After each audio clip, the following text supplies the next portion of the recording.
brought so much joy. Couldn't wait for the presents and laughter. I couldn't sleep late at night, looking for Santa with lights. Those are the memories I still remember. Then I became a man, lost sight of who I am, but right in front of me was the answer. 'Cause on Christmas I feel joy, and I turn back to a boy. The answer is to stay young forever. This is not a Christmas, this is not a Christmas song, this is not a Christmas, this is not a Christmas song, this is not a Christmas, this is not a Christmas song, this is not a Christmas, this is not a Christmas song.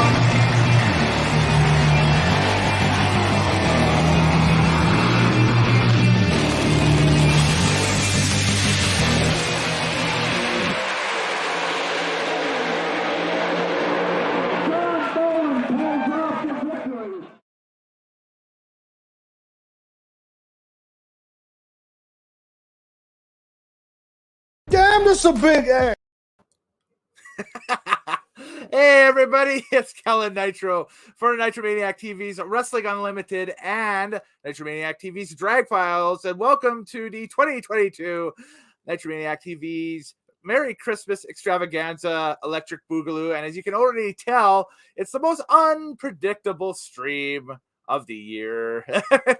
And there's no set plan to this. There's no nothing. It's just I invite contributors and friends onto the channel for Christmas, Yuletide, celtus, and merriment. Usually a lot of drinking, so on and so forth. So it's going to be a lot of fun tonight for sure. And we've already got a couple of contributors in the wings here, so I'm going to bring them in right now. First up, we've got Mr. TL hanging on the line. How you doing, sir? You made a big mistake. I certainly As did. you can see, Yeah. I'm behind the bar today. Your reputation right here, buddy. I can tell this because this was meant for the private chat, to everybody. It's like, oh, but it's about 2 minutes. If I'm lagging, it's the internet. So if everybody needs to know, yes, the internet's a little wonky here. So if I'm cutting in and out or whatever, just yell at your provider. That's about it. So that's all we got. We'll also welcome Mr. Morehouse to the stream. How you doing, sir? I have some Fruit Loops in my mouth, so hence the pause in Okay, my OCD is bugging me right now. We're just gonna try to get your head right dead center where Macaulay Culkin's head is on the screen. Yeah. As he kind of just drifts over and oh man. So how you doing? It's been a while. I'm doing fine. How about yourself? Doing great. This is awesome. Had a chance to go out and do some Christmas shopping, and just get out and experience the wonderment of the season here over the past week or so. And we'll get to do more of that as the experience continues. So tonight, the only thing that I got really planned is there might be some trailers for some upcoming stuff for the channels coming up at fill time. But otherwise, we're just chatting. We're just doing things. We're expecting at least 1, maybe 2 more people to pop on the stream a little bit later on during the stream. One is going to be within the hour here, and we will introduce him when he pops on. And the second individual will pop on, just a matter of time when they get a chance to do that or whatever. But they all have the links, so it'll all be ready to go. So Adam in the chat, thanks again for showing up and checking it out. You're putting this opener as a standalone? Yes. Watch for it later this week on the Drag Files channel. It'll be up on the channel for sure. And I would have thrown some wrestling stuff in there, but my hard drive crashed and had all my wrestling stuff on it. So I'm just currently putting it back together. It is salvageable. I know what I did wrong. I just ran out of time to fix it. So that's it. Yeah. So I can this season. That is quite the bar setup you have there, Mr. TL. Oh yeah, man! I got everything here. I got a little shaky thing. I got a Hawthorne strainer. Oh, cool. I got that long bar spoon that nobody really needs, but I got it. Yeah, what is that for? Just stirring cocktails or what? During cocktails, and if you like level in the glass. Yeah. Yeah. Liquor. Yeah, that's what it's for. Liquor, I hardly know her. Ah! Ooh. I was saying boo earns. Boo earns. Yes, I'm hearing boo earns for sure. Yeah, and it's also open chat in the discussions as well. So if anybody's got like anything they want to talk about, whether it's Christmas, whether it's anything, basically, this is just the open holiday party tonight and that stuff. And Well, to clarify something, no, I'm not really drunk, and no, I don't really drink. However, I have a cold that's been lasting a whole week. yeah, what is with that? Like, Well, I I got a cold, and then I got rid of it, and then I went by my uncle's house, and he has cats. I don't know I'm allergic to cats because I don't have cats around me. Yeah. So now I'm just sore throated all over again. So yeah, there we go. Drinking some tea. Get rid of it. Yep, absolutely, for sure. And we'll bring it up right now. Woo, Undertaker. A little gag from the wrestling channel for sure. So the first drink of the night that I will be consuming on the stream is the Alley Cat Winter Cherry Dark Sour. You can get this in Alberta at any fine liquor establishment and so on and so forth. It is a seasonal collection from Alley Cat, and it says on the can, this delicious punchy dark sour combines tart cherries with light caramel malt notes to create a rounded sour that is sure to warm you through those long winter nights. Okay, of the weird tasting beers, which is your favorite? Ooh. Like really dark stout, sours, or really hoppy IPAs? I like sours. I've developed quite the taste for sours here over the past year or so, calendar year. So I like my sours. I really like the sours, especially the ones from like Folding Mountain, which is a brewery just to the west of us here. These guys are pretty good too, Alley Cat. And there's a few more from around the province locally that I'd love to try that I haven't had a chance to try yet. And of course, how many microbreweries are there around the world that produce like sours, right? So I've developed quite the taste for sours over the past year or so. Is it just me, or is the house not moving? Or he's doing a good mime impression or statue impression. So here we go. Crack that open. It's like he's planking vertically. I think his connection might have timed out or froze out. So and he's gone. So anyway. So it's just you and me for a bit. He will be back, definitely, for sure. The internet's been wonky the past few days, even around here. I know that when I was doing my live stream yesterday, it seemed to have kind of conk in and out a couple of times too while we were on air. So I don't know what's up. I think it's just because everybody's getting home and they're using the internet and that stuff and whatever. And oh, he's back. He has risen. He is Hey! He's alive. We should keep a count every time we get booted from this thing tonight. What version we are, and then whoever has like the highest version count at the end of the night wins. Well, nothing but bragging rights. But there we go. So they can win this fancy bar spoon. Oh, the long bar spoon. Yeah, that's good for whacking people. It's a great wacky. +1 for sours. Yes, the Sour Brigade has joined a chat. Where you go, Adam? Thank you. Yes, I'm a dark myself. So you are a dark. Okay, what is your favorite dark? We were talking microbrews and stuff. Microbreweries, I don't have one yet. Oh, probably traditional, like the trad is probably my favorite. Okay, fair enough. Flip that. On the flip side, of the three I mentioned, what's your least favorite? Sours, darks, or really hoppy IPAs? Really hoppy IPAs. Right now, really hoppy IPAs. I used to love them, and then just over the past year, I'm just like, nah, I'm burnt out on them. But is that more a you issue, or is that like that? Oh, it's definitely a me issue. Like I'll start liking something, and then like we'll get a few months down the road, and I'll be like, no more. I've always been like that with everything. I'm just like, I can't. You I can't gorge settle. yourself on it until you become sick of it? Yes. Mm. Yeah. So you'll only eat chicken sandwiches from KFC for like a month, and then you'll never have one again. It was the most recent example was those bowls from Subway. Yeah. Yeah. No, I'm just like, I'm over it. Whatever. You gotta learn how to space your shit out, man. I do.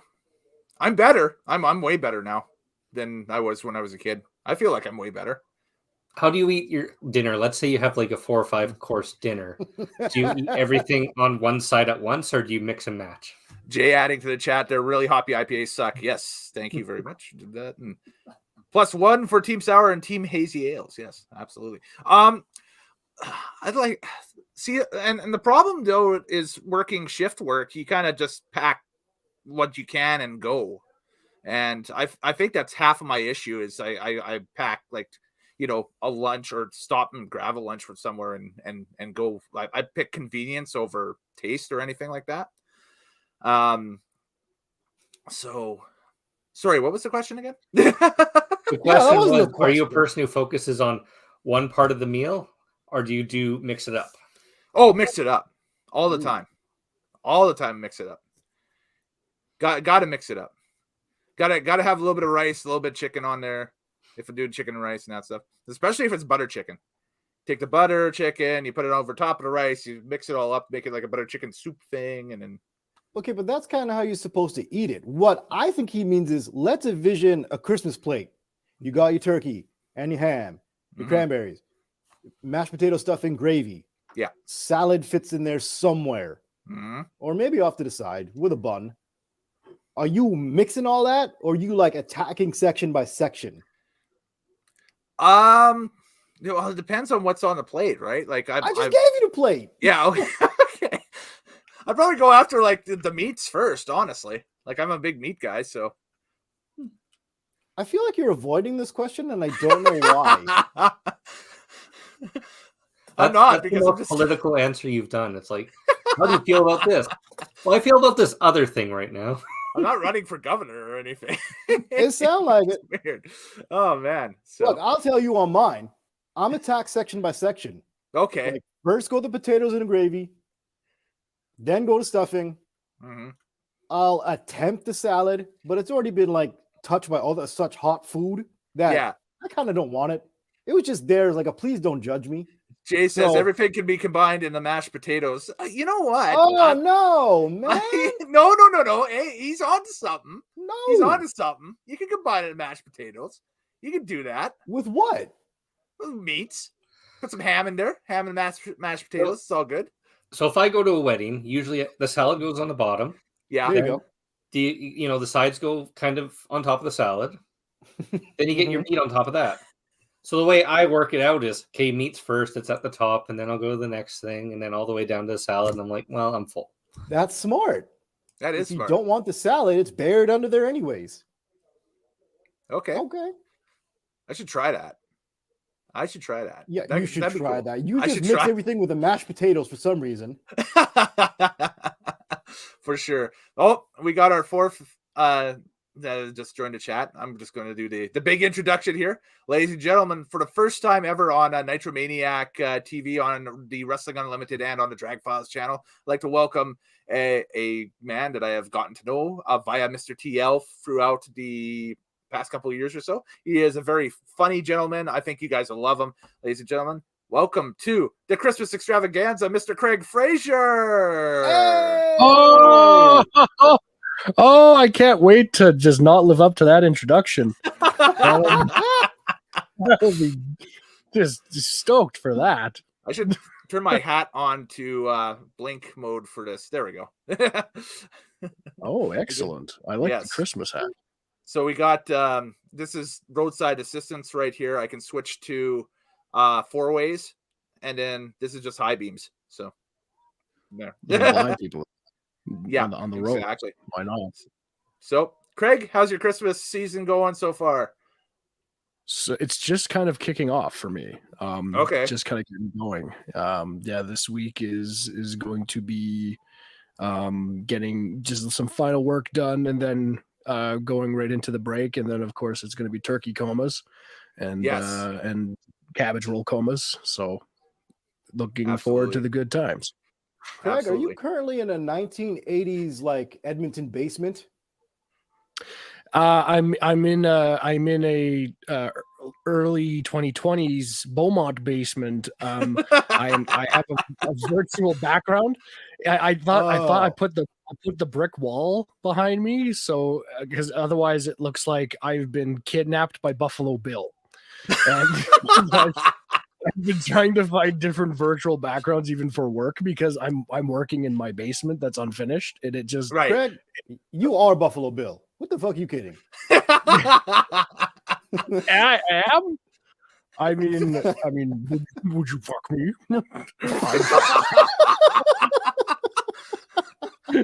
We are 18 minutes in, and this thing has already gone off the rails. All right, which is awesome. Couldn't have brought me on, Kellen. Well, I was just going to say, with my background, I'm live from the Tiki Room, and TL is live from Don Cherry's somewhere in the city, I think, or something. The bar. the sports bar down the street, and Mr. Morehouse is live from the England football supporters clubhouse, I guess. Sad times here. Sad times. No kidding. Yeah. So, Here, I'll try to pass this down to you. Catch it in cup. I am slightly choked because I had picked England and Argentina for the final. Yeah, and I was told very close. you never put your money on England. Mm-hmm.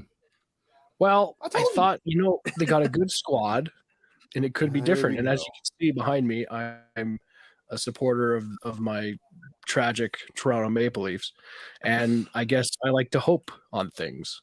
This is hilarious because the guest that I had on yesterday was a big Habs fan, so I had the Habs fan on yesterday. I have a Leafs fan on today, so both sides of the rivalry.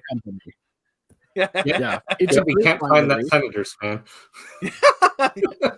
No, well, nobody can really. I mean, they can't even fill a little building.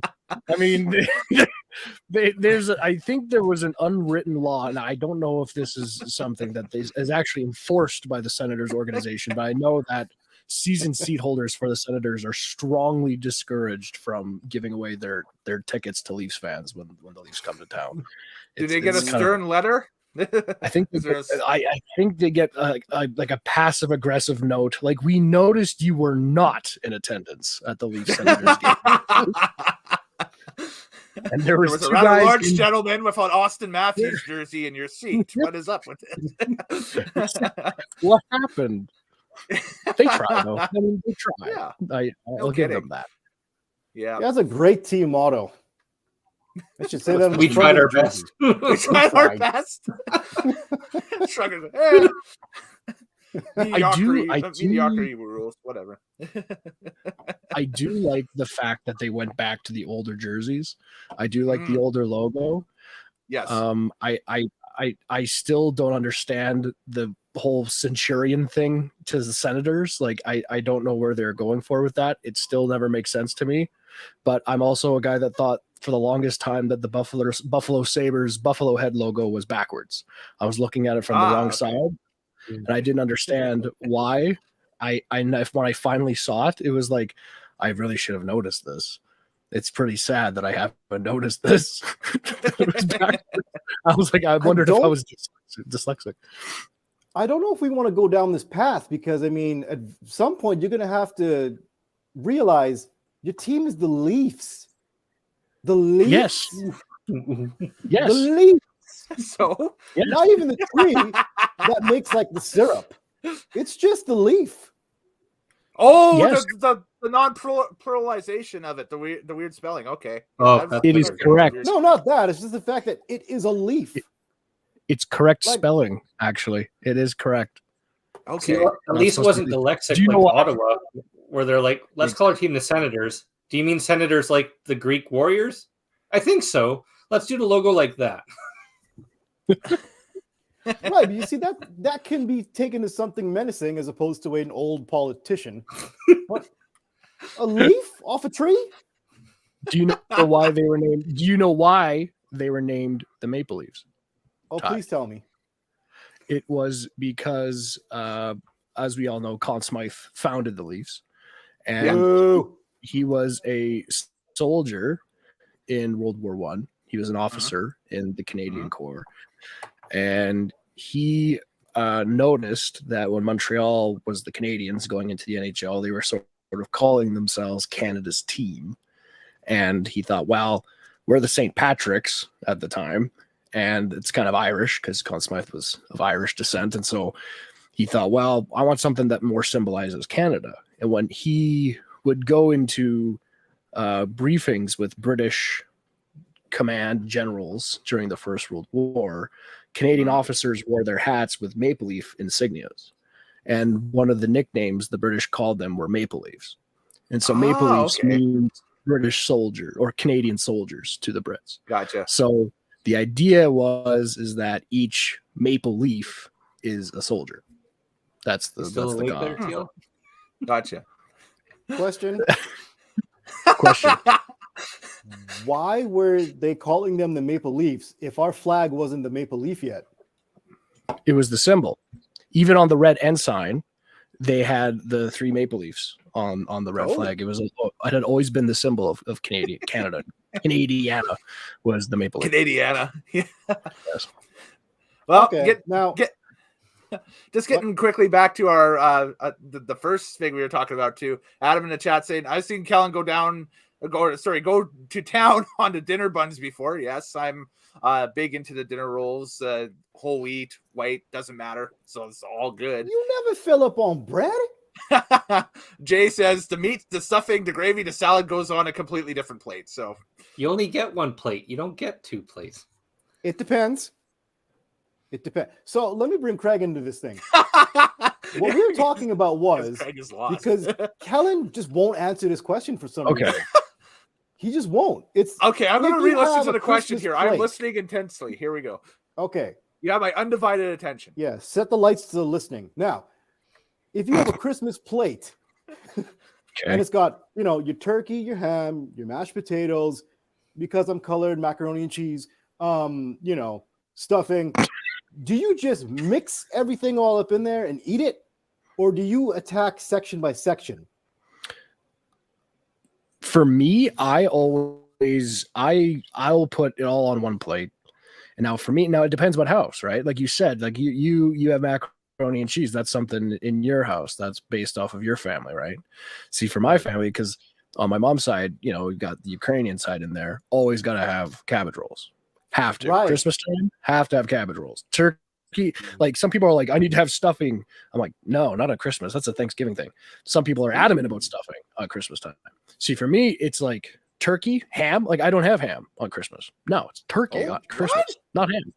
Yeah, I don't have ham at Christmas. That's to me like ham. I'm thinking more Thanksgiving, but it's everybody's family is going to be different.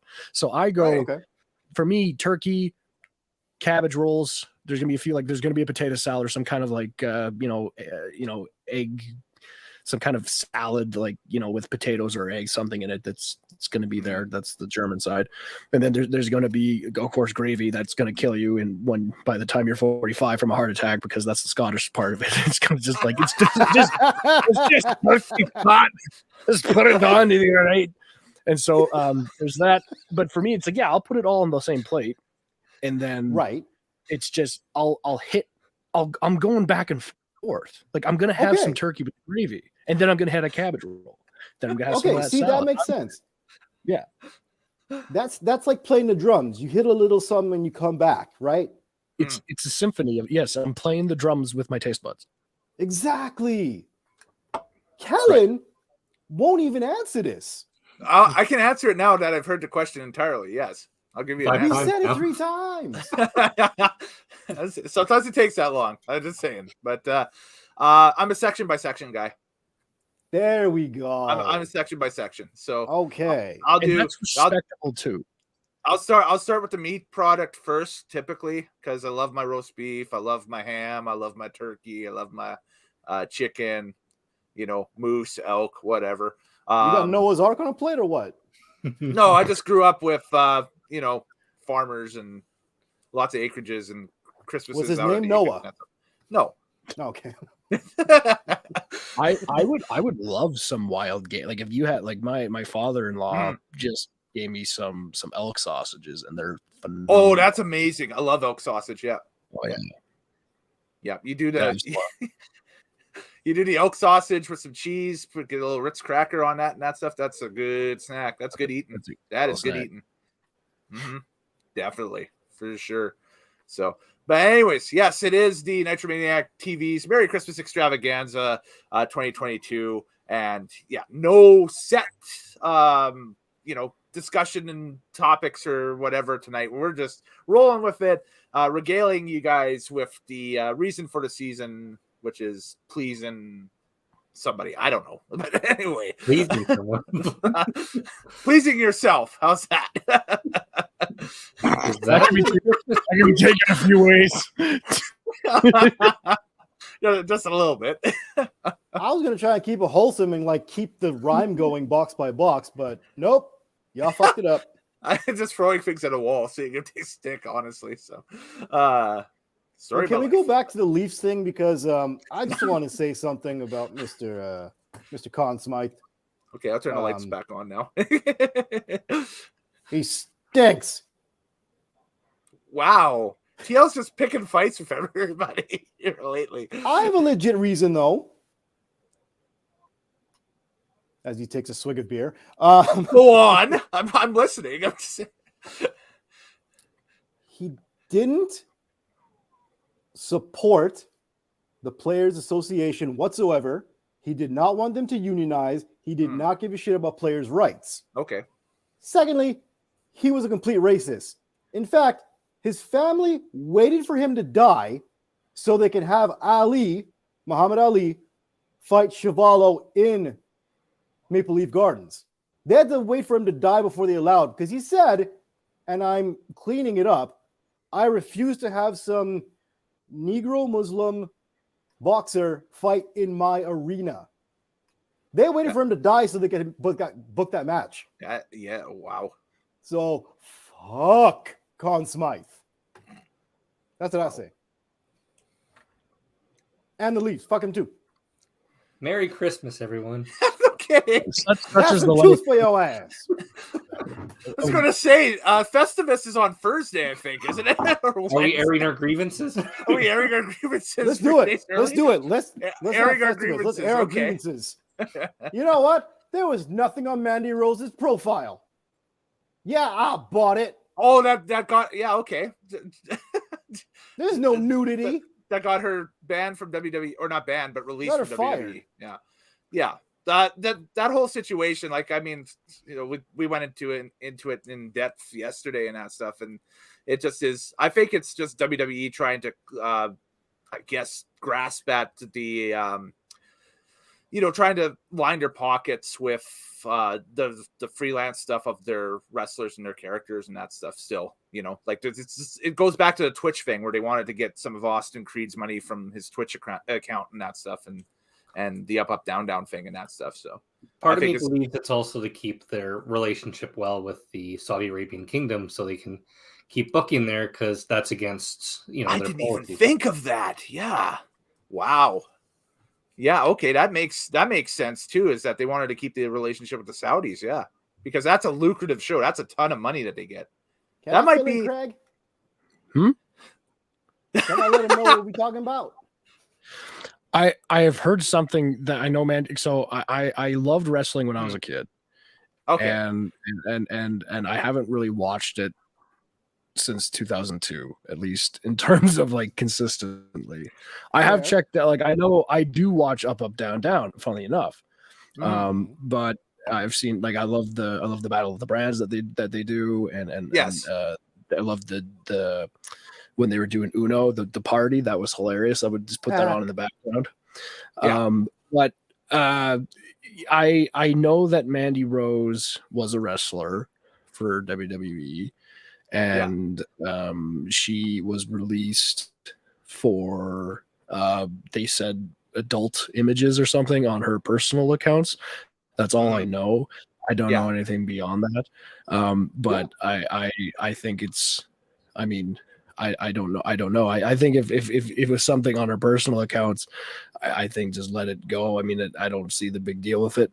I mean, but I guess that goes back to WWE kind of wanting to sort of control, because I mean, when you think about it, wrestling has always been about entertaining kids. It's always been about entertaining the youth, and they want to keep that PG image, but they want to really make you want your superstars to look like superheroes. Nobody, you want to see Shawn Michaels doing the pose and the coming down on the rappelling. They don't want to talk about how much drugs he did back in the 90s. But I mean, they want to show you, like, yes, he's Superman, he's perfect. She's Wonder Woman, she's amazing. But I think you picked a very interesting character, because Shawn Michaels in his prime-ish, in that era you're talking about, did Playgirl, which the WWE promoted. That's right. Yes. I heard. Yes, he did. But the problem was he thought it was for the ladies. Because Kevin Nash is like, you should do it. It's totally for the ladies. Well, and the thing about it, though, is Playgirl has always had a very large gay subscriber base as well. Mm-hmm. So it wasn't just for the ladies that he was doing that for. Yes. I mean, it wasn't his intent, but I mean, he ended up not doing it just for the ladies. Hey, money is money, you know? Yep. Money's money. Money is money. So here's the thing. What I feel is, what Mandy Rose did is she put it behind a paywall in something called Fan Time, which is like OnlyFans, but it's whatever.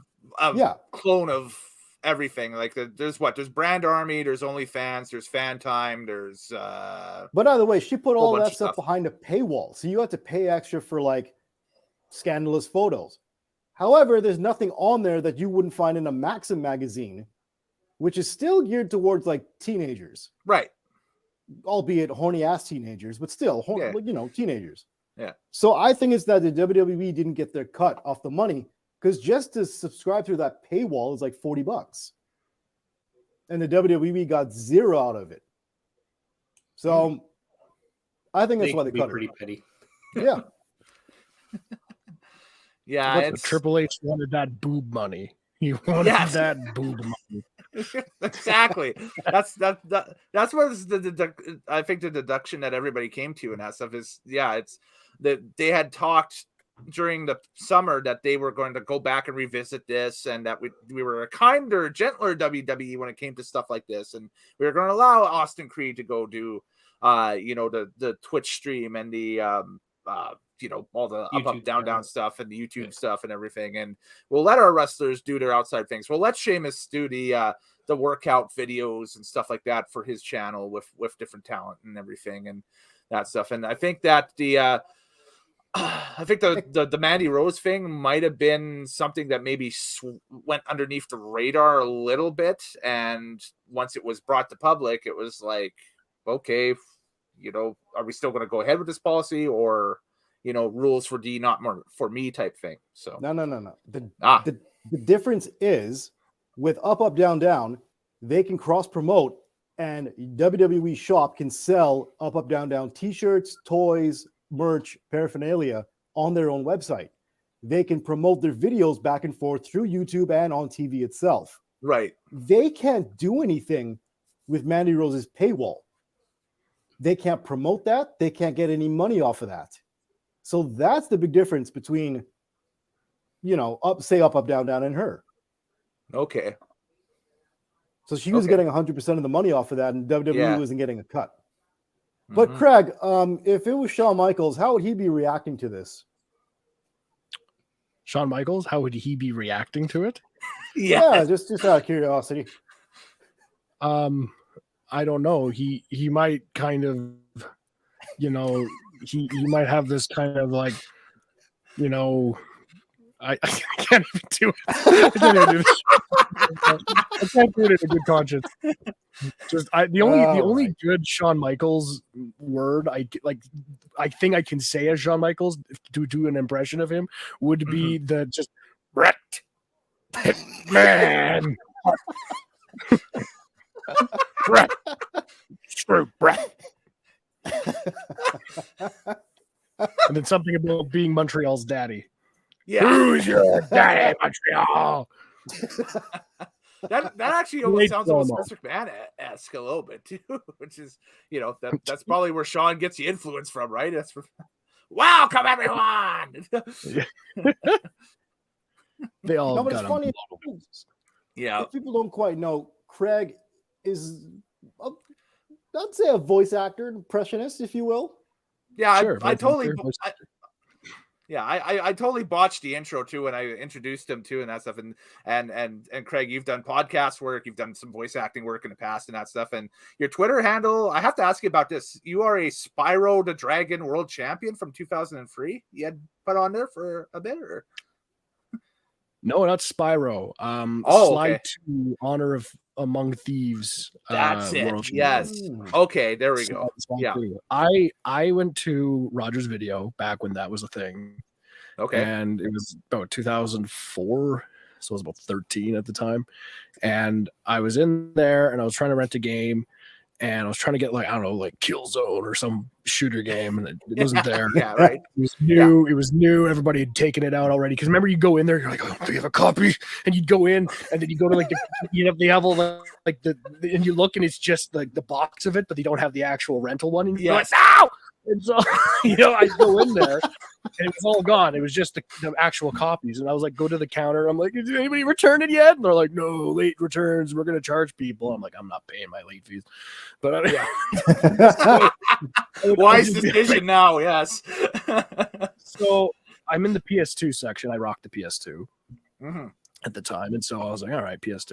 And I see this game called Sly 2. And I'm like, fine.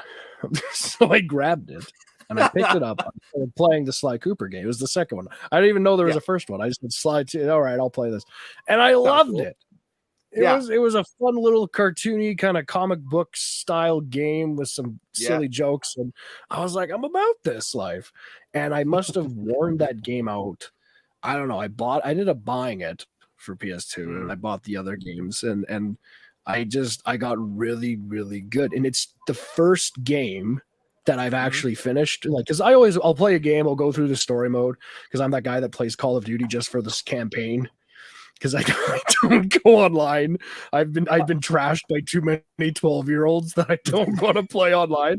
I just want to go on campaign and play easy and just win and be like, yay, I'm a warrior. Look at me go, yeah. Yeah, exactly. So that's what I do. And so I was like, but I always like, I'll finish the campaign. It's like, you're 64% done. I'm like, I could go back and get all the achievements, but I don't have that kind of time.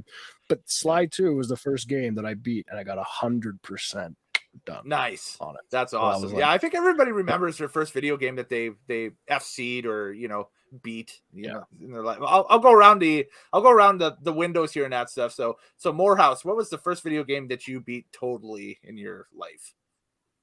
Probably Super Mario 3. Okay, yeah. Fair enough. As for me, it was remember the Lion King game on the Sega Game Gear?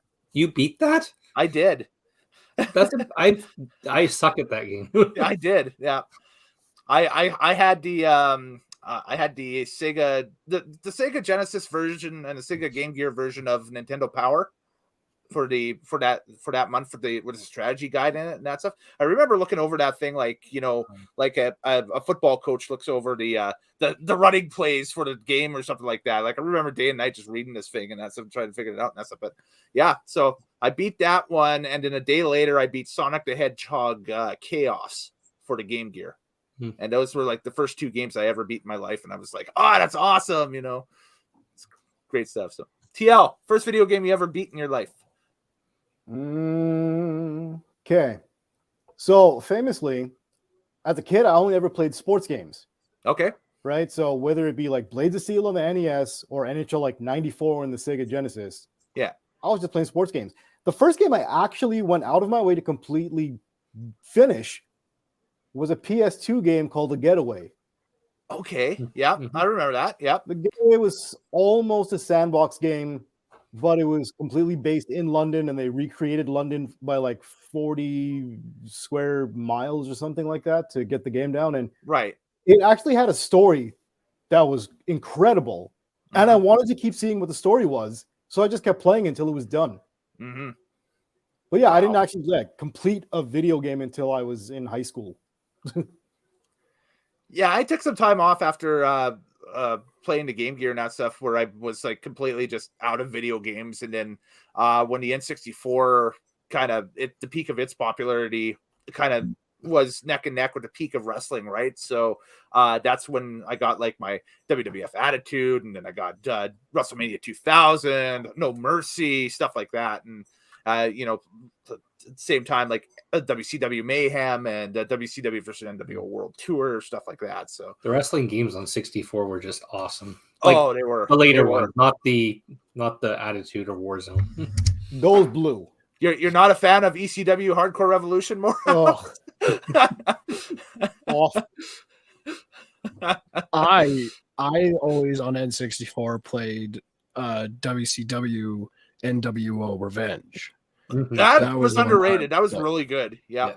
Really good. It A was lot a of great people are one. like, oh, that's just a lot of people are like, oh, that's just a roster update for World Tour. And it's like, I can kind of see that, but you know what? They put a bunch of new stuff in there too at the time. So it was Well, I a remember lot of renting fun. the game at like Blockbuster and then editing all the costumes on the wrestlers. Because that was the game you could do that. So Yeah. like Hulk Hogan's wearing DDP's outfit.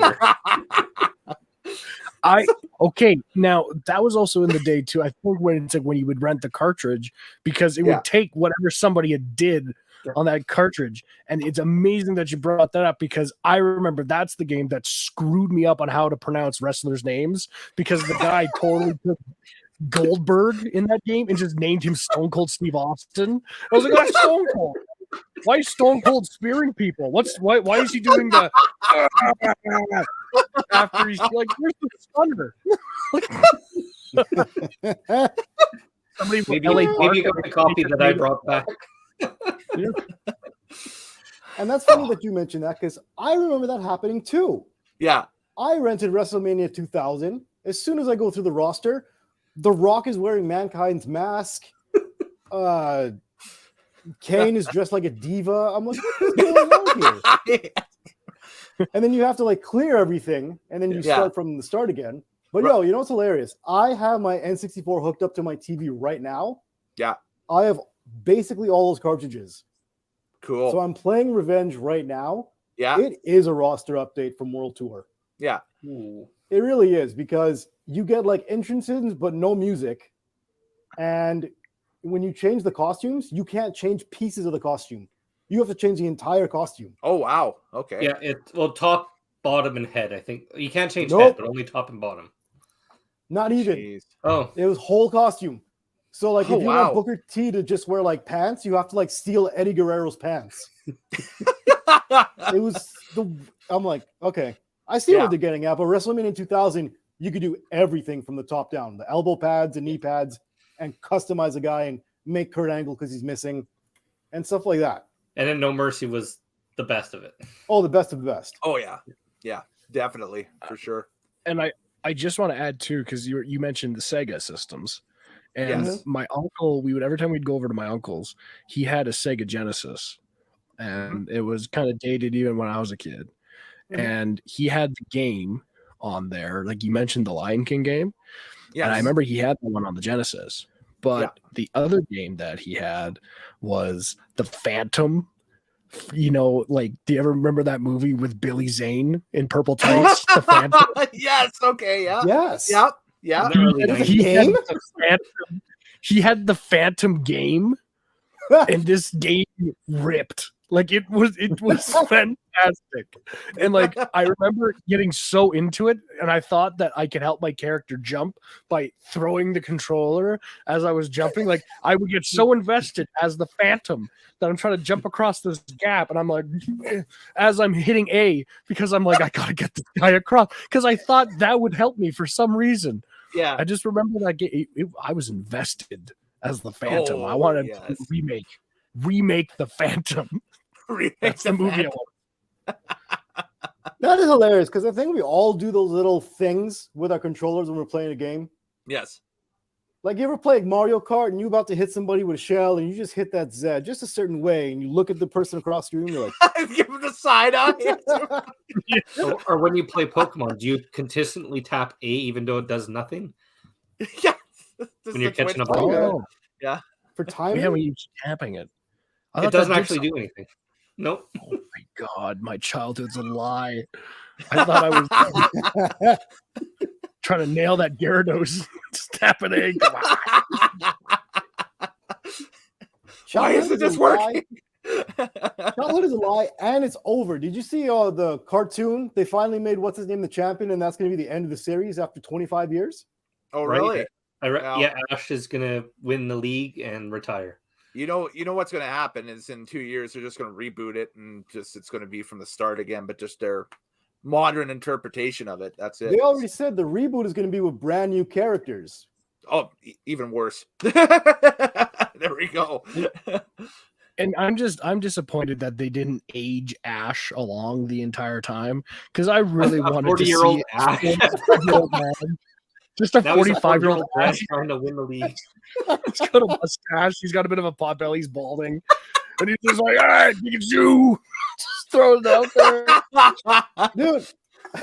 Never mind a 40-year-old Ash already. Come on.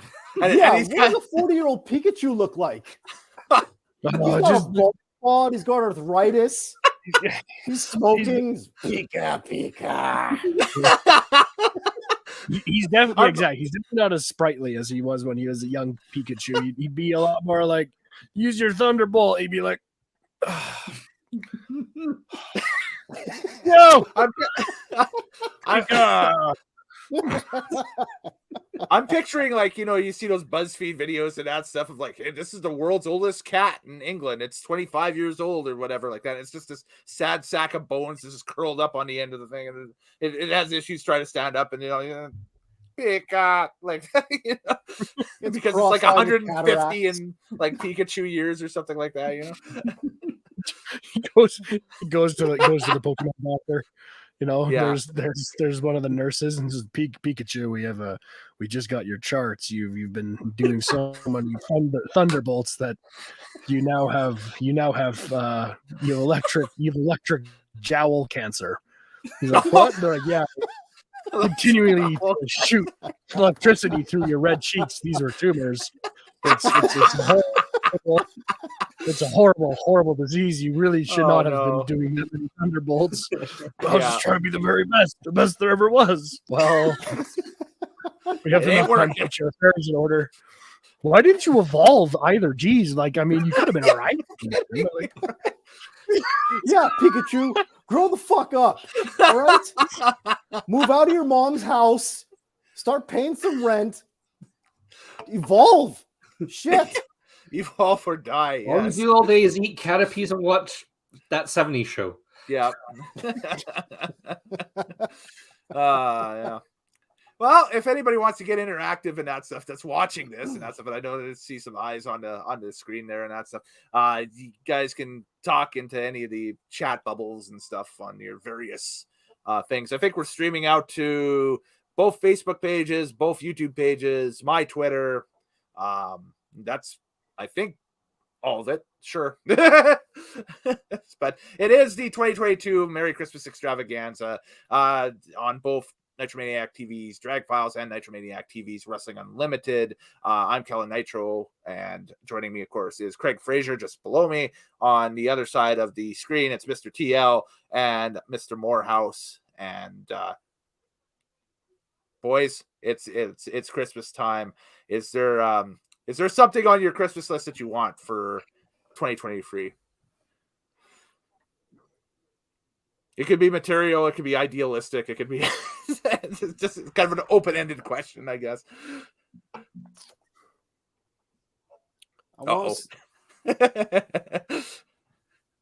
I'm thinking Sonya Deville. No, I'm just kidding. You just want a person. Yeah, why not?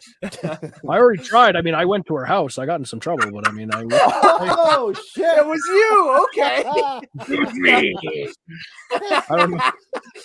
It was me, Austin. It was me all along. It was me, Austin. It was me all along. Put the neck brace. Yep. Or the The thought reverse of of you that. doing that with the voice is one of the most frightening things. It's me, Austin. Yep. Oh man. I don't know. I'm too old to want shit for Christmas. Look Yeah. at me. I've got a bar. I don't even drink. Yeah, there you go. I got shit I don't need. You got the full deal. Yeah, you got awesome sports related stuff. You have the full bar. You have a roof. It's all good. Ooh, I do need a job. No, just kidding. No, there we go. Yeah. Everybody I don't know needs what that. y'all want from me. I just want man.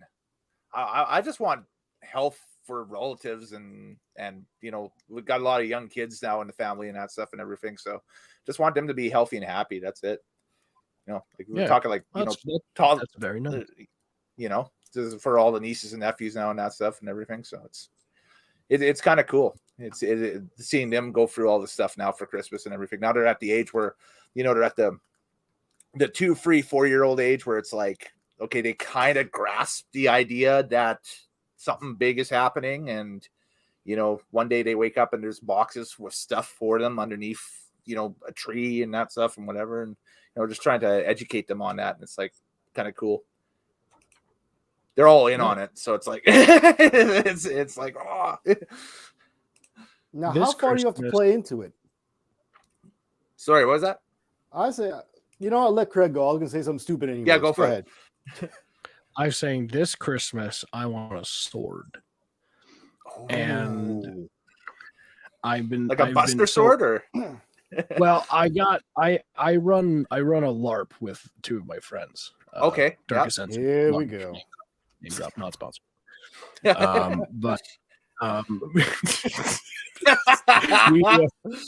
I just more gear. It'd be great. I had a Viking sword I had my eyes on, so I was like, maybe Oh, that's cool. grab it.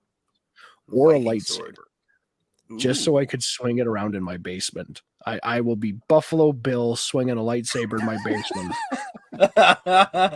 playing that Wild Horses song. Or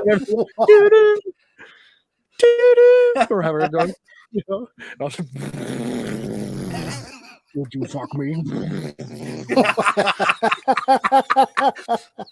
lotion on its skin.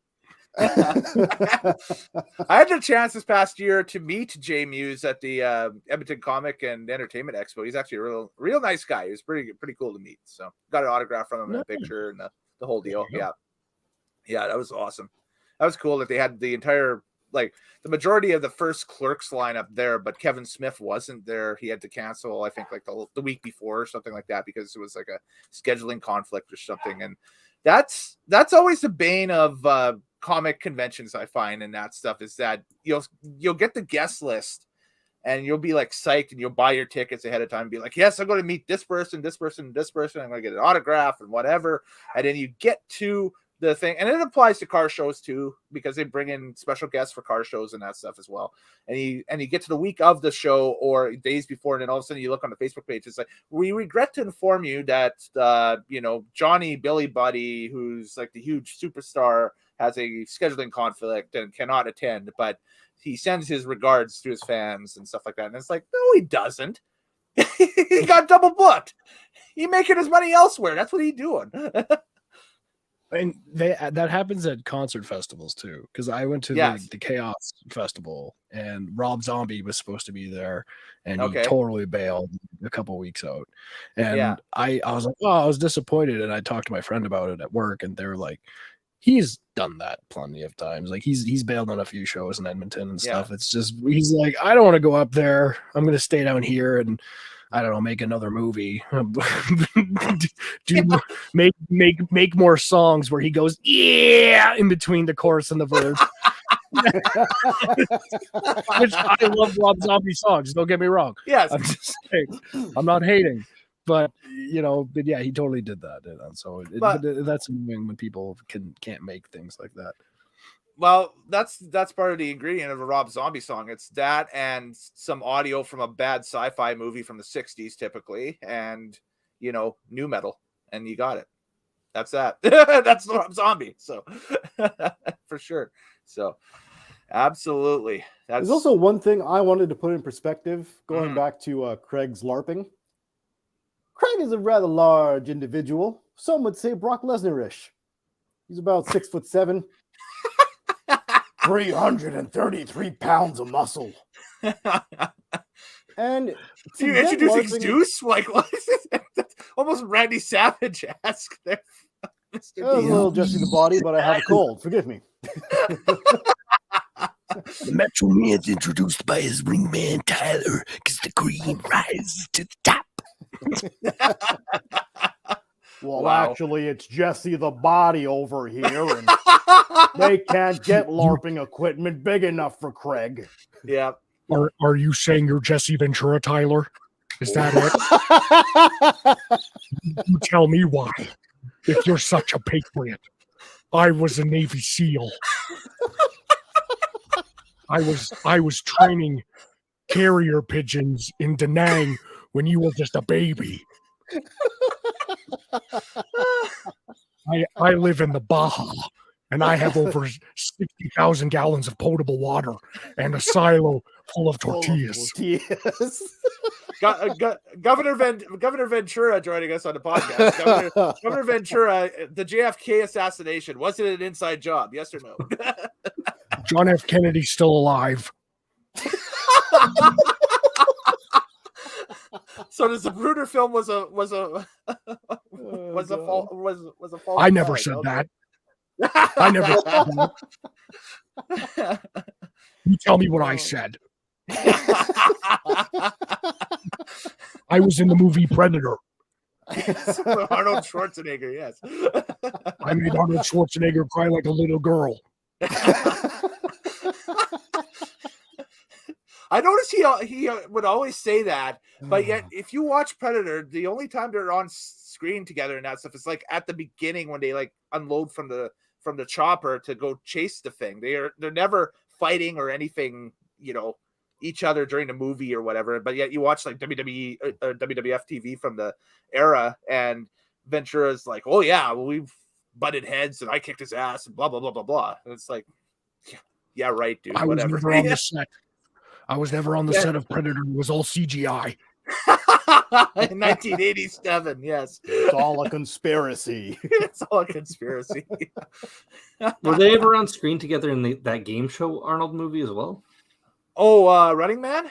No. I don't think they were either. I don't think so, no. They never shared the same screen at the same time because Ventura's character was like, he was like old the champion. rerun, like it was already like a TV show. It's like the lead into the Running Man TV show was wasn't Captain America. It was, I can't remember his character's name now. It wasn't Captain Insano. Was it Captain Insano? Something like that. No, that was Big Show. That's Big Show and the Waterboy. That's Big Show. Yeah, and the Waterboy. Yeah, different movie.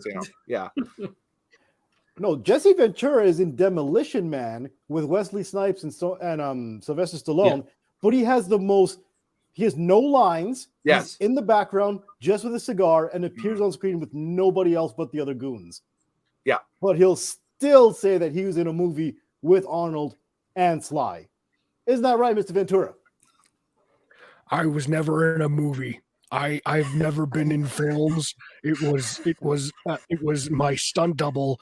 I'm too busy training in Vietnam because the Vietnam War never ended. Still fighting that fight. Vietnam War never started. It never started. Okay. You tell me what I said. My brother showed me this clip from his show about this guy. He's like, I uncovered the truth of the assassination of John F. Kennedy Jr. And it just cuts to this guy. They wheel him up in a wheelchair, and he's kind of like just this guy. Like, the most meekest individual ever. Who is this guy? He's like, I talked to him. He's like, I have this information, Mr. Ventura, that proves that John F. Kennedy was rigged. And he's like, you are amazing. What a patriot you are. Thank you for coming on the show and exposing the truth. Oh man. You know what you gotta add? You gotta add the jowliness that he has now. He always talks like he's got an attitude with this head, Yes. the side to side head shake. I'm working on a Steven Seagal impression as well. Oh Okay. God, no!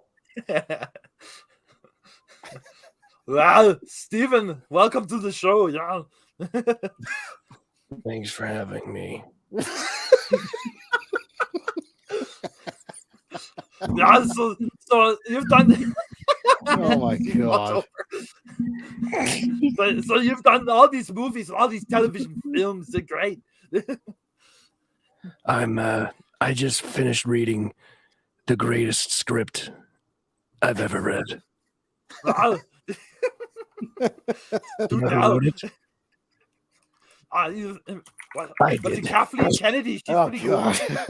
good. You know, I want to ask you a question. Being somebody who does voices, and I've known you for years, and you do some incredible voices. What is it that you pick up in somebody's voice or characteristic that turns into an impression? Like for me, it would be like sometimes one word gives it all away. Like I remember as a kid, Rick Mercer did some kind of commercial about greenhouse gases, and the way he said carpooling, I'll never forget. And it was the base of my Eastern Canadian accent forever. Yeah. Because he said carpooling. Carpooling. Carpooling. Yeah, join the 1 ton challenge. You can do many things. I'm like carpooling. And from that point, like it was just one word and it connected the rest for me. But like for you, how do you like formulate an impression? Well, you hear tone in the voice. You hear sometimes it's, you know, depending on where they're from, their mouth might move a certain way. Like common, like to do a Texas accent, you know, you don't move your lips too much, right? So you gotta keep it like that, like there, and you say more Texas and like that. So if you're doing like George W. Bush, you can be more like tourists. Come here, you know, like you. Yeah. Like when I did, like one of the first ones I did pretty well was Heath Ledger's Joker, and that was just because he has a lot of vocal fry in that character, and I have a lot of vocal fry in my voice, and so I just brought it down an octave, and I tried to widen my lips because he had prosthetics here for his scores, and so I just tried to do that as the Joker. And that's how I just kind of you pick up on it's, you listen to how they speak, listen to how the tone of the voice, you know, is it throaty, is it nasally, is it, you know, whatever, and you just pick up and you just try it. There's some voices I can't do, but I've tried doing them, I just can't do. But the ones that I can do, it's like I'll pick up, like Jesse Ventura has that really raspy voice, like that. And then if you make that harsher, you know, you're Alex Jones. They're making the frogs gay, you know, and then, you know,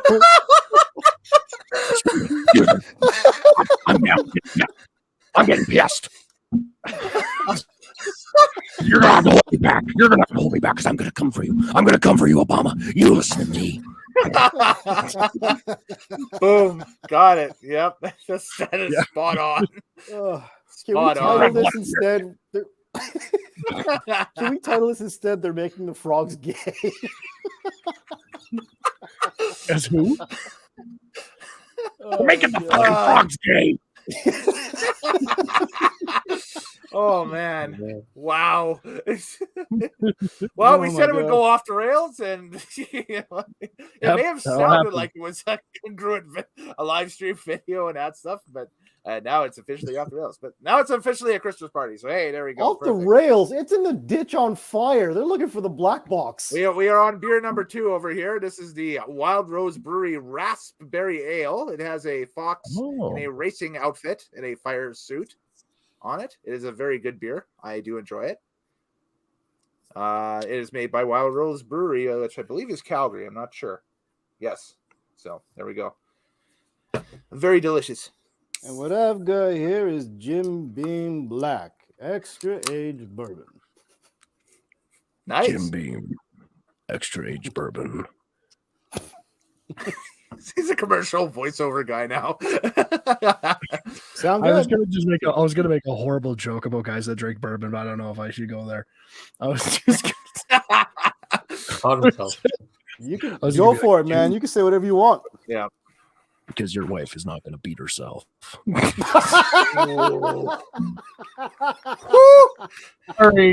Sorry. Ding. Domestic Wow. violence is not a Fries are done. That was incredible. You can kick me off. Wow. I apologize. I knew it was awful. I should not. It's a mean alcohol. You know what? It's the wildest live stream of the year. You never know what you're going to get with this one. I mean, like last year we were we got into like the old classic Top Gear lines from, you know, when the show was good and that stuff, and Morehouse was there for it. I was pretty drunk on that one. Yeah. Yeah. I'm not gonna lie, I can't unhear that now, and so I'm thinking of different voices delivering that line. Oh, Which the one voice? that he just did? No, the one that Craig just did. I was like, if it was like, yeah, because she's not gonna beat herself. It's just because bourbon is known to be like, that's like if you drink just straight bourbon, you're like, there's not like, it's like, oh yeah, so we just hung out last week and we went to a fire and, you know, at John's place, and I was drinking straight bourbon. No, the guy that drinks straight bourbon is the guy at the end of the bar that sounds like Sam Elliott and has been through shit. You know, it's like she took the kids.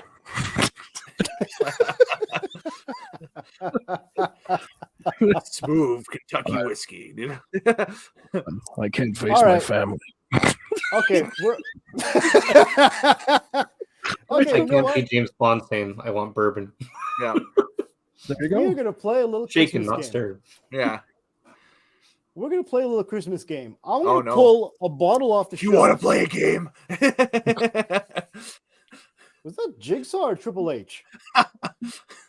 I think I was trying to go Jigsaw, but it did come out as Triple H a little bit. It was kind of like, I would want to see the Saw movies with Triple H as Jigsaw. Yes. Oh my god, he got the nose for it. Right now, you're attached to a saw blade, and you have to cut off your own leg.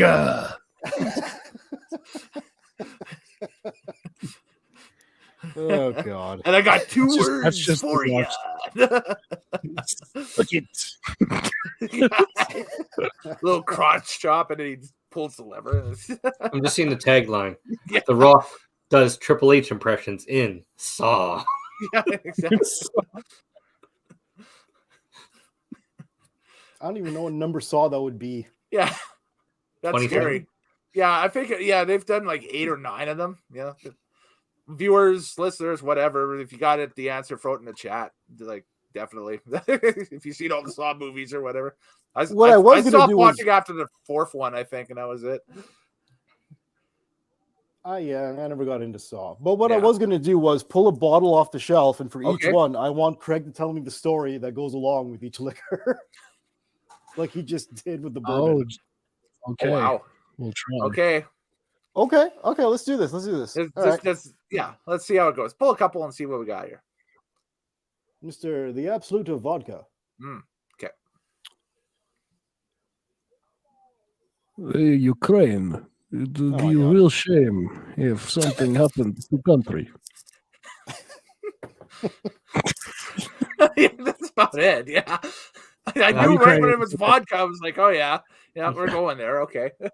A bit of London Dry Gin. London Dry Gin. Exact. Tanqueray. Okay. My name is Nigel Farnsworth IV, and I enjoy gin and a damn good thrashing. I spent most of my junior year at Oxford with my mates Thomas and Watson in the pub. We had a pot of tea and a spot of gin, and we sang our praises to the Queen, God save her. Queen God. Bruh. Okay. God save the Queen. Yeah. All right, so who's drinking the Remy? Some cognac, some brandy. That's French. My name is Reginald, and I grew up in the south of France. And when I heard the Saint Remy, it reminds me of the time I lay on the beach with my lover. His name was Frank, and we danced in the moonlight, and we lost the World Cup. I was gonna say, Oh god. Mbappe got a hat trick and he still couldn't finish. Oh, Heck of a game, though. Heck of a game. yeah, that Poor was a Mbappe. hell of a game. Yes, that was great. That was awesome. Craig, I'm gonna throw you a softball here. Some Jaeger. Oh, the Jägermeister. Oh boy. Jägermeister. Okay. Oh god. Would you like some Jägermeister? Hitler? Whoa. That sounds like New City. Yeah. A little racy. Oh, It's a little man. racy. I missed that place. That place was fun. But Jägermeister was a drink of choice at New City. Yeah. Oh, for It was sure. it- Guaranteed. You know what? And the thing about Jägermeister is that it's not bad. I like a little Jägermeister and Scotch water. It's good. Soda water. What do they call that? Club soda. Yeah. Mm. Absolutely. All right. So, I Last think we- one. Okay, yeah. Last one. Last and then we one for got Craig, because I think this might be a toss-up, but it is not only tequila, not only a reposado, but this is the Rock's Terramana tequila. Oh yeah, that just came out this year too. Yeah. Yeah. That's the Rock's tequila. That's Yeah, the this Rock's is Dwayne tequila. Johnson's Yeah, The Dwayne Pure Johnson, the Agave Rock. tequila Terramana.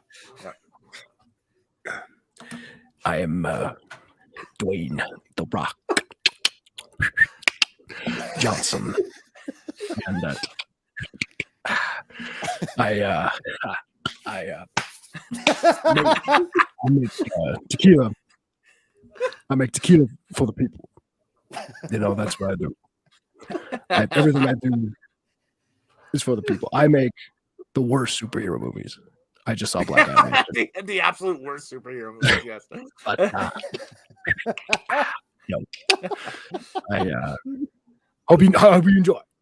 I hope you enjoy. Hope you enjoy my tequila. I don't know. I can't do the Rock. Uh, I like that you went for the new. basically, yes. Oh, Hey, man. I enjoy that you went for modern day Dwayne Johnson and not the old Attitude Era The Rock. That was pretty good. Do you have another drink on there, Ty? While I he have does, many. What do you wanna pull? have another drink. Oh god. there we go. We got another person waiting in the waiting room here. I'm going to bring him in. I've collaborated with him with a lot of stuff on the Drag Files channel and doing a lot of NHRA coverage, a lot of motorsports coverage with him throughout the year and that stuff. He's a really talented guy, a really good guy. Mr. Darren Williams Jr., welcome to the Christmas Extravaganza. What's life out in LA like tonight? What's up, my man Kellen Nitro? Great to have me on here tonight. What's up, everybody? Great to meet you guys. I'm actually at Nitro Funny Car Driver Jason Rupert's shop right now. I'm actually hanging out with Les Wow. and yeah, having some fun here tonight. Nice. Right on. So he's got like a big Christmas party happening and that stuff. So that's pretty cool. Nah, we just chill watching old drag racing videos, going through some old national drag series, you know, just doing a deep dive on some old NHRA basically. Oh, cool. No problem. Well, you've reached the part of the Christmas party where the I don't know, the ball is officially broken on from the ceiling. The disco ball is dropped and hit the floor and that stuff. So we're just spitballing here. So we got my two contributors for the Wrestling Unlimited channel. So I got Mr. TL, I got Mr. Morehouse on as well, and I got another buddy of mine, Craig Frazier, on, who's we're gonna do some work with him on the wrestling channel coming up in 2023 and bring him in for a few podcasts and that stuff and everything. So we're just spitballing, having a good time, and doing the thing. So yeah, great to meet you guys. Yeah, for Nice sure. to meet you. Hey, Awesome. What did you say you were based out of? I'm in Inglewood, California, so basically LA. Yeah, Inglewood. Okay, nice. Yeah. Kellen, Yeah, how do you yeah. know somebody from Inglewood? How do I know somebody from Inglewood? Yeah. Yeah, the racing world is a small world. It is. It's just it's it's smaller now with the internet. So because You said I was a black friend. I can have more. I can have more than one TL. Doesn't have to be exclusive. Hey, real quick, I don't want to mess you guys in because I don't know how my connection is, but just first off, I don't know if you guys talked about it, but how about DC rebuilding the whole DCEU, man? How about that? You know, just rebooting everything. Oh, the DC universe rebooting. Damn. I had heard about it. I had not. We had not discussed it or anything at that point, or at this point, I should say that stuff. But yeah, it's a thing that's happening. I guess. The full creative, didn't they? So basically, I hear they're rebooting everything. Henry Cavill is out as Superman. Gal Gadot is Wonder Woman. So they're doing a full on reboot. And I heard James Gunn is going to write the first Superman script of the new iteration of Superman. So a lot of new stuff coming.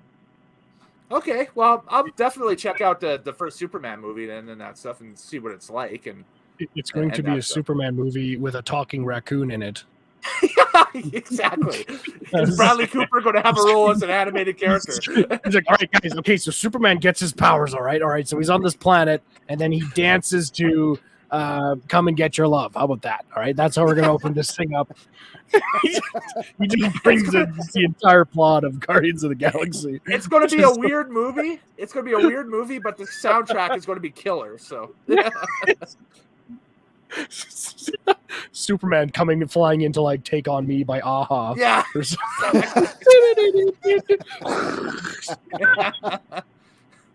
Lex Luthor is played by Christopher Walken.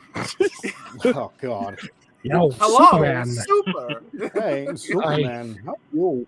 You and I with your kryptonite. I don't know. You're from another planet. It's weird. Yeah. I got this thing. It's green. Do you want to hold it, maybe? Take it home. Not too tight. Sleep well. Oh my God.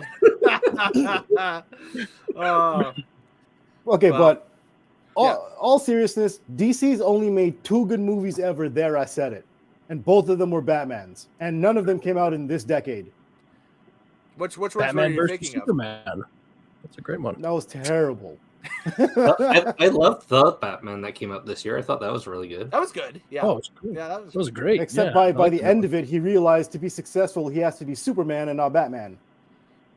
What do you mean? mean, more of a loner than anything else. But I mean, like Superman, Superman has his clique. That's the thing. He has people that are, buddies with him and that stuff. That he has like an inner circle, right? Batman doesn't really have that.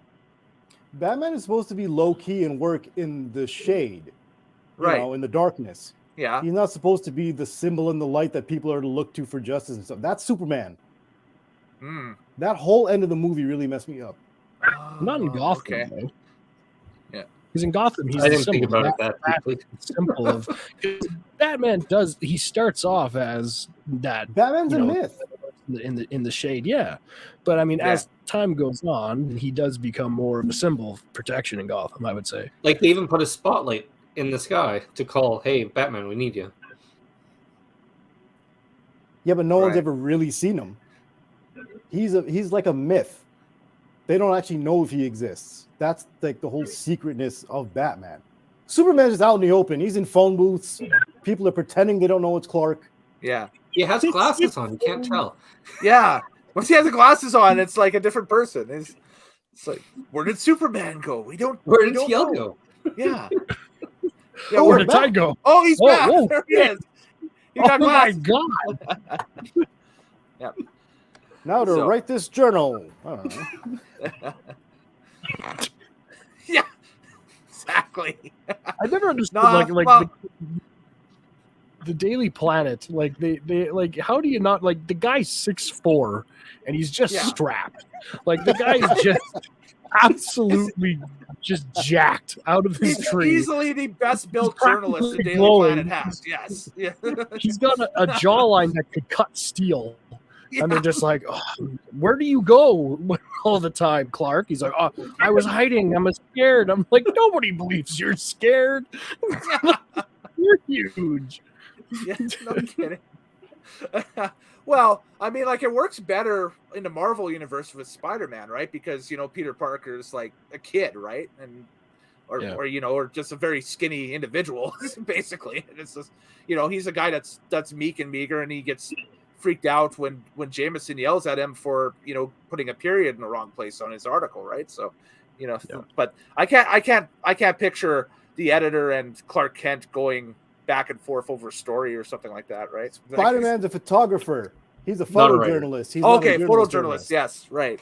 You got it. I'm also gonna call you out, Ty, because I mean, Batman is this billionaire playboy Bruce Wayne, and yet he always disappears at night. Where does he go? Shows up with like bruises and stuff. He's just like, oh, I was cave diving.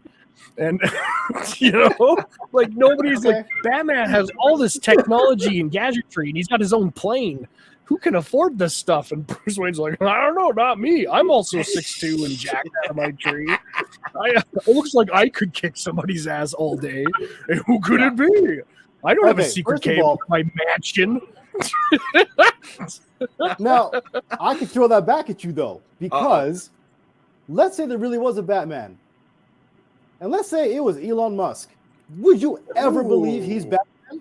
Ooh, that's a good one. Okay. Hell no. You'd be like, that jerk? That motherfucker? Him? He's Batman? Well, no, if Elon Musk was Batman, first of all, when I look at Elon Musk, I don't see a guy that looks like he could like kick some serious ass. I mean, how do we know? He never wears clothes that will show you. No. If Elon Musk was Batman, he would like get on the roof and just be like, I made this meme and here it is, Joker. Oh, I got you. You're banned from Twitter. The Joker is banned from Twitter. Yeah. But Bruce Wayne looks like if George St. Pierre was like 6'2". Like he looks like Anderson Silva. Like he's that jacked. Like, oh yeah. Nobody knows what you look like underneath a suit that you wear all day long because you're rich. I've seen Elon Musk on a boat, and I mean, as much as he's not like overweight or anything, it doesn't look like he's been training to his body to a physical peak. I mean, I'm pretty as a pasty white guy. He's a pasty white guy. I can tell you that right now. But that's what I'm saying. Those are all the things you would not assume would be a superhero. Yeah, but if you're that skilled as a fighter, you would look like it, I think. Like, look at UFC guys. Like, they're like at their peak, Like these guys are elite fighters. Big UFC fighters. Yes. Like Roy Nelson. Yeah. But I mean, like if Francis Ngannou was a billionaire, I'd be like, yeah, you could do that. We'd all be running if that was the case. Yeah, no, I would be like Francis Ngannou in a biologically enhanced suit. Like the guy's already. It's over. It's over. Like he's just gonna jump down. I mean, like, okay, who's this? Or even go back. Even go back in time 10 or 15 years, and George St. Pierre, when he was at the top of his game in like a Batman outfit, like it's in the movie and that stuff. Like, yeah, that's it. Game over. Well, that's like a 5'7" Batman. That's how tall he is. Not to mention, it would be a dead giveaway that it's GSP because like he's 5'7". Oh, the French Canadian accent. He's French. And then the French Canadian accent because they'd be like, who are you? And he's like, I am a protector. I protect the city, and I make sure that my opponents, I beat them apart, and I make sure I fight him and prepare for my opponent. And I'd like to thank you for the opportunity for letting me come here and destroy them. That'd be great. Thank you, Tabernacle. Dude, French Canadian Batman is now my new favorite thing. And he's also, hey, you guys are up to trouble. You guys up to trouble? I not have this. Yeah. No, I fight here. They're on the tabernacle now. For sure. He would be Love Batman. That's the greatest parody movie that needs to be made. Yeah. That'd be awesome for sure. Yeah. Yeah. You guys hear me okay? Yeah, we got you loud and clear, Darren. Yeah, for sure. Don't worry. Like I said, don't worry about connection or anything, whatever, with this, because I've had internet connection issues all week anyway. So up here, so it could be you, it could be me, it could be anything at this point. So whatever. It's just it's a Christmas stream. This is no holds barred. Whatever. Anything happens. Whatever it is, it is. So there we go. So. Okay. Yeah, it's supposed to be, man. Roll to it. Yeah, you got it. Definitely. So you were saying, TL.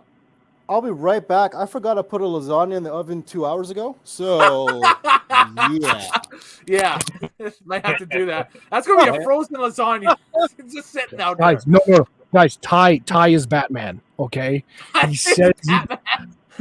Ty, would you put a lasagna in the oven and leave it for 2 hours? I know him. He's cooked for so many years. He would not do. Hey, he's Batman. He's fighting crime right now. He's fighting crime. I have a question. Yeah. So I know, Kellen, you're from Edmonton, Alberta, right? Canada? Yes. Yep. Okay. Where's everybody from? Sorry, you cut out on the last little bit there. I think he wants to know where we're hanging out. So I'm half an hour outside Edmonton. Mm-hmm. I am just south of Edmonton in a place called Beaumont. I can see Edmonton from my house. Yeah. Edmonton has a bunch of suburbs hooked up to it, yes, and Craig is in one of them. Virtually Morehouse is in another suburb too, even though it's to the west of the city a little bit farther out and that stuff. And TL is in the south side of Edmonton. I'm in the north side of Edmonton. So there we go. So we're all kind of all centralized in like the same sort of kind of geographic metro area a little bit and that stuff. And that's it. So So basically, I'm the only American in the stream tonight. I think you're the only American that got an invite. Yes. Because no, legit. I had reached out to a couple other people that I knew that I have collaborated with and that stuff and everything, and they just flat out said they had other things on to go, but they wanted to wish everybody Merry Christmas anyway and that stuff and so on and so forth. So that was it. So like I said, this is like the loosest formatted show I do every year is this one. So I can't believe it's been a year since the last stream though. Remember last year's show? That's been a year. Man, time flies. Yeah, last year's show was so infamous to the point that we were all at the end we were like, oh man, we should never do this again. And then this year I just got messages from everybody saying, are you doing this again? And I was like, yeah. And they're like, cool, we're gonna do it again. So yeah. Oh look, Batman's back. Yeah. What about the crime? Who did you pop? Who did Batman call her tonight? Crime? What crime? What crime? Oddly, Nick still frozen in the middle, that lasagna. Still frozen? Well, yeah. You gotta turn up. Yeah. You gotta turn up the heat, Ty. Yeah. Crank it up. Definitely. So, just doing it just because. So, but anyways, everybody, there we go. So it's the Merry Christmas Extravaganza 2022 open discussion. So if anybody's got anything they want to see us talk about or whatever in the chat, throw it in the chat. We got periodically Darren from American Hot Rod Entertainment joining us too. We got Craig Fraser, we got Mr. TL, we got that Morehouse, which is also the version 2.0. Because he had connectivity issues earlier too. So the running joke, we forgot to let you in on a running joke too, Darren, is you got to put a version by your name every time you drop, because we had that house's version 2.0. And so because he had connection issues later and that stuff, earlier in the stream and everything. So you'd be like on version 4.0 by now or version 5.0. Okay. In my sense, you see a lot of life streams. I usually have good connection. I'm just using a phone this time. But if I'm using a laptop, it'll be cool. But I'm in my car on my phone, so I rarely use my phone for a live stream, and my phone sucks. So, in my opinion. Oh yeah, Don't rack up a huge data bill on account of this stream at all, because I would feel so bad. Especially with this one. This one is like the most loose tie informal thing ever. So, but it's Christmas, so I'll hit it up here with you, Darren. Is one of the earlier questions we had is, are you with Christmas dinner? Are you a mix it all together and eat it all together on the same plate type guy, or do you section it and you go like after the meat first and then the potatoes and then the macaroni or whatever else you would have? All right. So, Mr. TL, I think you're going to be in this one thing. When you mix the macaroni cheese and the candy yams together, you never eat that. Oh, my goodness. Oh, that'd be good. You eat your greens and your ham, you're separately. But you got to mix macaroni cheese, the candy yam, man. Got to do it. Okay, yeah, Right. yeah. So that's what I mean. It's like some things you can mix that go together, like mashed potatoes and gravy goes together. Yeah. Yeah, when you do the yams with the macaroni and cheese, that goes together. But I feel like, I don't know, like I eat like one thing at a time and go around the plate. I don't like mixing. I don't know why. And see, I found it took not me really about 3 or 4 mixing. times. Oh yeah, anyway, go for it. Yeah. Oh, he was gonna counterpoint you and then he dropped. But yeah, I was just saying is that it took me about 4 or 5 times to go through that question until I finally got it. And we know the results. So there we go. I was gonna say we look like the most weird, like when there's 5 of us, Yes. like the most weird beer league hockey line ever. Are we the cast of Shorzy? We might be the cast of Shorzy for sure. And Darren got the joke.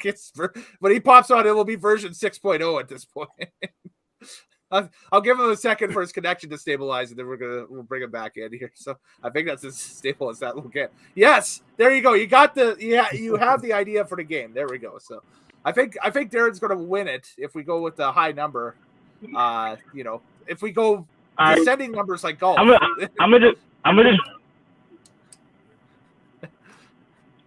gonna just drop out of the plane. My phone. I don't just keep having it, so I'm just leave it right there. But thanks for inviting me, though, Kellen. Everybody, great to meet you guys, and I'll catch you guys later. Yeah, Merry Christmas, D. I'll hook up with you maybe the next couple of weeks or something. We'll do something. I'll message you. Okay. All right. All right, sounds good. Take Good care, night, group. everybody.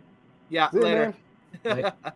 So everybody, that is Darren Williams Jr. from American Hot Rod Entertainment. Check out his stuff. He is also a budding racing historian. So if you are a fan of those short history videos in 10 minutes or less type things, that's very popular on YouTube now and that stuff. He's got a bunch on it on not just the NHRA stuff, but just racing in general as well. So you can check it out on his channel. And he does a great job of storytelling and you name it. And he's a good guy. We've had him on my racing channel a few times in the past, and just a great dude. And I've collaborated with him on stuff that he's done. So it's fun. It's a great deal. So I'm not a big racing guy myself. I've been to the Edmonton Indy before. Yes. But my uncle, he started an insurance company here in Edmonton, and he sponsored a drag racer, drag race car. Yeah. Like I don't know what the actual name of the kind of car, but it was a what was the name of the company? Morjex. Okay. Yeah. Okay. So I've seen that out there before. I can't recall what class it was in that, but I have seen that company's name on the side of something out there before that I might even have video of it in the archive somewhere. So your racing people, your friends will probably laugh at me, but it has the kind of style of dragster it had it was like a really long body with like the tiny front wheels, with these like huge fat back wheels. Yeah. So that's your classic dragster itself. That's what they call it, just a dragster. Yeah. So if the engine was behind where the driver sits, right? Yeah. Yes. So that's your dragster. Yeah. Yeah. Okay, so that's he your was, classic deal. So yeah.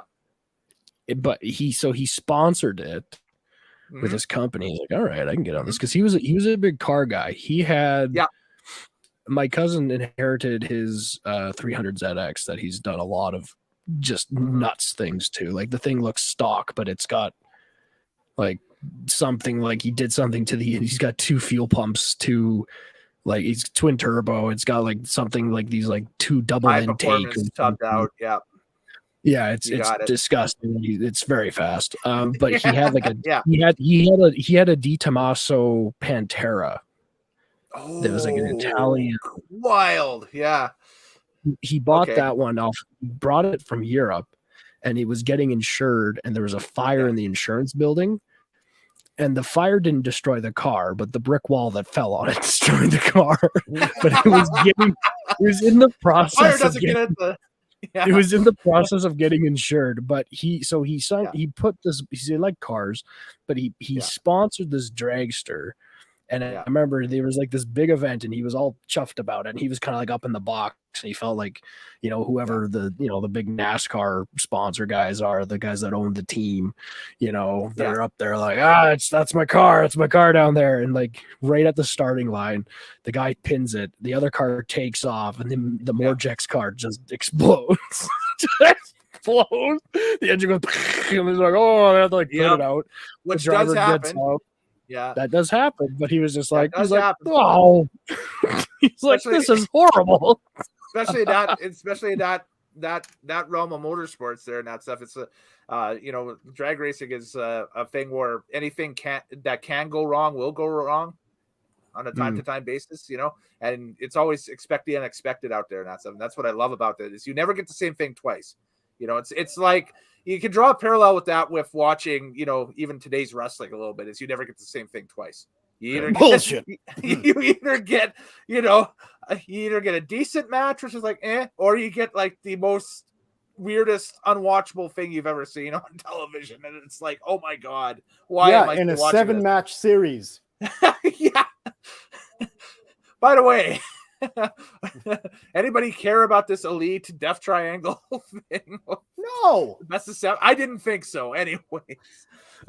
This this year's been the really AEW? poor for my wrestling interest because I've lost complete interest as the year went on. Yeah. Oh, okay. Yeah. It was a thing, but there was that seismic shift too with WWE with Vince McMahon finally, I guess, hanging it up. But now there's even reports at the end of the year that he wants back in. So it's like, what is really happening over there? Nobody knows, right? So Vince McMahon will probably die. He would rather die sitting in Gorilla. yeah, Like he's about to yell into Michael Cole's ear, like, keep talking about the fucking match. God damn it, Cole. Like he would rather have a heart attack right there and just die, slam his face down into the desk than have to sit at home and watch the programming on TV. So I can see him wanting to get back in. It's like I was having a conversation with somebody about this with like Tom Brady, and they're just like, does he just know when to walk away? Like what else do you need to do, Tom? But I don't think he knows how to just not play football. Like he's just got to compete. Yeah. No, that's the thing. Like, I mean, would under any other circumstance other than, maybe he was already fighting with his wife for divorce proceedings and that stuff, that he would come back this year. I mean, like that's the thing, right? Like that was very puzzling. It was very puzzling to me to that whole offseason where he's like, yes, I'm finally retired. And everyone's like, okay, great. And he's like, just kidding, I'm back. And it's like, okay, what left do you have to prove? There's not a league higher than this. What's going on? I guarantee for Vince, it's just the routine of it. Like that was his life for 35, 40 years. It's what keeps him alive. Sleep 4 or 5 hours, bother everyone. Yeah. Make them write scripts, rip up the scripts, yell at them, travel the next city, do it again. Yeah. Yeah. That's probably true. For sure. So we have an infamous little thing on the wrestling channel that TL recorded over a year and a half ago, Craig. Son of a bitch. I kind of want Craig to take a look at this. So this is about a 2-minute clip, and you can evaluate TL on his voice acting skills here. I think it's one of the best moments of any media I've ever been a part of ever. Oh, great. Anyway, so everybody just indulge me. Here we go. This is great. Okay, wait. All right. I'm waiting. Go for it. The premise is, oh, for God's sakes. The premise is Tracy Morgan reviews Survivor Series 2021. Mm-hmm. Yeah, so this was during the post show for not this past Survivor Series, but the year before, and there was a storyline with a movie that The Rock was starring in and something, and it had like the thing was like a mystical egg. It was the one with Ryan Reynolds and Gal Gadot on Gal Netflix. Gadot and Ryan Reynolds, yes, that came out, and it was one of those cross promotional WWE things. So with that. Here we go. Just for fun, how would Tracy Morgan narrate the egg situation from Survivor Series tonight? So I'll start with slide number 1. Here's slide 1. Damn, this a big egg. Okay. I wonder if there's chocolate in that. It's probably loaded with caramel, maybe some nougat. Either way, I want to crack it open and have Easter come early. Okay, slide number 2. Okay, now they put it behind glass. Now you got egg in a cube. It's like they put the egg in the fridge. Roman Reigns is looking at the egg like he want to make an omelet. He's hoping it's just egg whites. Yeah, he's the tribal chief. He ain't got time to sew through the eggs. Pick out the yolks. He just want the egg whites. He's all protein. Paleo diet. And finally, the third and final slide. Okay, which one of you stole my egg? You know how priceless that thing is? You should see the chicken.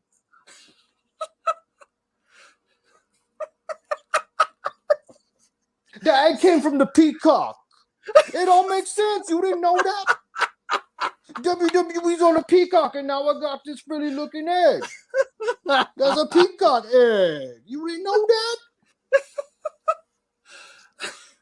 Okay. Give me back my peacock eggs. It all comes full circle. I love it. There we go. So, any excuse I had to play that. So, I love the Tracy Morgan. I love the Tracy Morgan. You know, if I was to take a shot at a Tracy Morgan impression, you would have maybe just a little more jowl, but like you were really on that. That was a really good impression. Like, Well, thank you. that's a really big egg. Like that's I mean, a really big egg, though.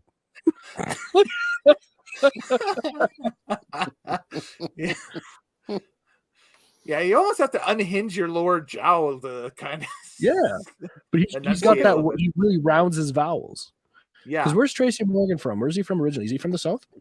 He's from Brooklyn. Brooklyn, okay. He's from Brooklyn. Okay, never mind. Because I was gonna say sometimes it's like with the Southern, you do a lot of like the ow, and you do a lot of the vocal rounding and goose fronting and stuff like that. But Brooklyn, okay, that might be just been another set of another kind of accent and stuff. There we go. Well, the thing is that a lot of Black people, they're historically from the South that came up to the North. So a lot of those same vowels and stuff transfer over, but with their own flavor. And then you put on top of that a Brooklyn/Harlem kind of like verbiage on that. It makes a very unique voice. Oh yeah. That's cool. And you can't help but do like the Tracy Morgan, like the double chin when he talks, because that's what he does. Yeah. Yeah. And you see, for me, like I think of like when I think of Brooklyn, I think of like Jay-Z, you know. And so for me, yeah, he grew up in the apartment next to me. Yeah. And he yeah. Like, exactly. Right. Jay-Z, like the only Jay-Z I know how to do is just like the kick back, roll off your shoulder. Yep. Just gonna... Brooklyn.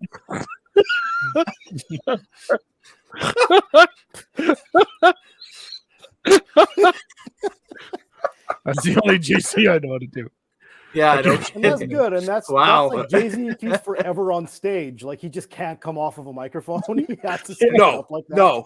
no, he can't. Talks like that. He talks like that in real life. I'm sure he does. No. Yeah. Like in real life, he's awkwardly meek and almost stuttery. Yeah. He does have that screechiness, and he almost has a Christopher Walken cadence to things he says. It's very maybe, bizarre. Yeah. I I mean, guess like, there's a stage persona. I mean, like, you know, I don't really want to talk about where I'm from, but you know, actually, no, that's more Kanye. That is more Kanye. Yeah. No, but actually, what Kanye, what you got to do is, Or just Ye now, as he's calling himself. You gotta put more Chicago on it and emphasize on certain words and forget what the words is halfway through because I'm a genius. I can say anti-AEW shit and you still won't drop me off your wrestling podcast. See, that almost sounds like Eminem a little bit. Where do you think he learned to speak? White people? No, okay, yeah, good point. But that's kind of similarly to Detroit versus Chicago, though, too, right? So it is Midwest, exactly. They do share everything deal, the same, and they won't admit it. Pizza, accents, trailer parks, it's all the same. Yeah, that's that. So the comment section has died down completely, by the way, since the big "Are we sectional Christmas dinner eaters versus do we mix it all up?" debate that we had about an hour 40 ago or so. That's all right. It's all good. I understand. It's a Sunday night. It's kind of weird. That's like because they went to go eat. Yeah, this year's Christmas is weird because we got it falls on a weekend, and I've learned something that if you want to really mess with the heads of the huge sports leagues, the NFL, the NHL, and the NBA, put Christmas on a Saturday, Sunday, because everything gets thrown topsy-turvy this week, especially games and that stuff. Like we got Monday Night Football happening on Thursdays. We've got, we had games on Saturday this weekend. We had games today. We have, hockey's going, and all of a sudden it's going to stop dead on like Friday night. That's it. Like it's just insane. And they're just happy that the World Cup is finally done because 4 billion people watched that match today. Yeah, that was the ratings for that is going to just be just insane. Just because I think it was a good matchup to have for the final for sure. I also thought it was the most American thing because I didn't my TSN subscribe. I don't have TSN subscribed to right now, so I couldn't watch the TSN. So I was watching it on the Fox feed from the American feed. And so Argentina won on the penalties, and I was like, good for Messi. And so they're going to go commercial, and they're going to come back, and they're going to do the trophy presentation. I was like, good, I want to see them get the trophy. Yeah. Cuts from Fox to like, we bring you now to the National Football League. It's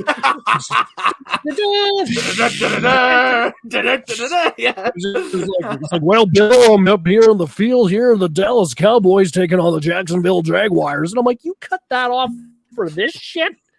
For Jacksonville? Jacksonville and Dallas of all teams. Oh, well, no, it's just like, I just couldn't think that there's like this, like, for whatever reason, the guy in the truck has like this big cowboy hat on and shades. He's sitting there, he just goes like, all right, now that soccer shit's done, we're gonna put on the real and just like hits the switch, the fucking the Cletus or whatever the Fox the robot the robot guy just comes up. Now we're gonna put on the real football. I was like, God damn it. Yeah, no kidding. That's brutal. That sucks.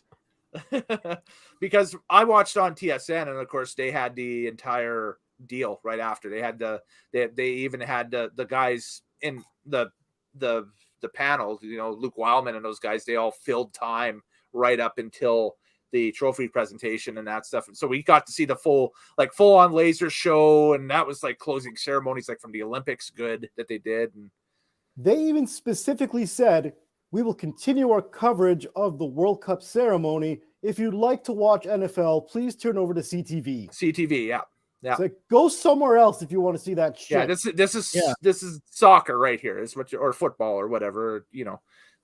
If you want to watch NFL, go elsewhere, right? So. Fox was like, okay, they won. That was nice. Now we're gonna get down to the Dallas Cowboys. How about them Cowboys? Yeah, how about them Cowboys? Fuck that. Hey, if the World Cup would have been at its normal point during the schedule this year and that stuff and everything like that, they would have preempted it with NASCAR. It'd be XFL football or XFL football. Yeah, exactly. Hey, man, that's coming back in February. It is. Yep. The XFL. I want them.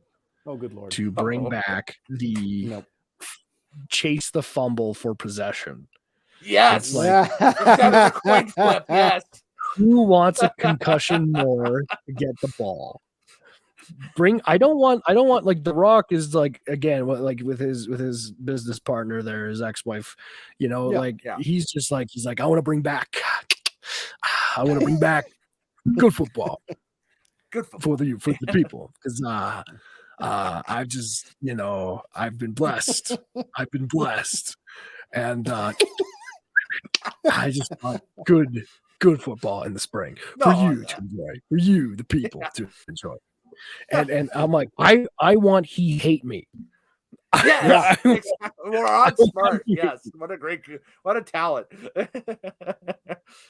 He played up here. He was. No, but not that. That's not what he's saying. Former Double E alum. No, but that's not what he's saying, Kellen. He wants people with the jerseys that just say he hate me. Yeah, with the nicknames. Yes, he wants the scramble challenge instead of the coin toss. Yep. He wants the at halftime to go behind the scenes of cameras with their strippers, cheerleaders. The wrestling vignettes at halftime. I want it right after a quarterback throws an interception and he's furious. I want a camera and a microphone in his face. Just like, what went wrong out there, Tim? What happened, Tim?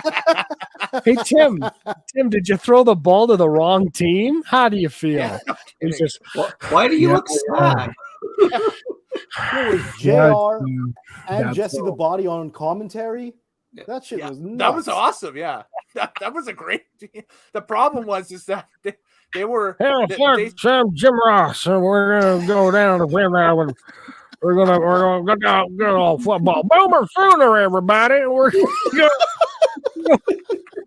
It's almost worse than Rod Phillips at the end of his career, because like I love Rod Phillips, but I mean the guy was behind the play because he was like, he's like, here's the puck, there's Bergeron, he passes it up to Horcoff, and Horcoff fires it out and scored. Like, what? Rod, what happened? It's like 6 plays that led up to it. Yeah. He's like, well, there's 2 minute 13 left in the phantom call. The Ryan Smith, what a horrible penalty to the Oilers. Oh, they scored. Well, then you used to have one of the best bits ever, which was you were imitating the voiceover guy at the old Coliseum, having to speak in real life. That was the greatest shit I've ever heard in my life. So the guy's name's Mark Lewis. He's Mark Lewis. He's I think like a retired restaurateur or something like that. That was like his legit gig, and he was the guy that did the voiceover stuff at the old Northlands Coliseum for our worldwide viewers tonight and that stuff and listeners. I think that bit that Tyler's referring to was him going into the doctor because he has kidney stones. And just he goes in there and they're like, "So, Mr. Lewis, so what's wrong with you?" He's like, "Intense abdominal pain." Who drove you here to the hospital? Sean Horcoff.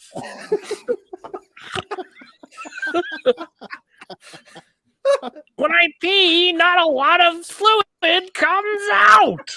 The horn goes. And there's period.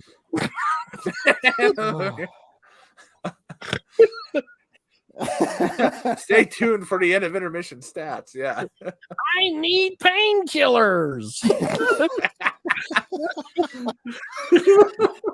I don't know if you I don't know if you guys watched the Oilers game yesterday against Anaheim, but they had a there was a young kid. Children. Yeah.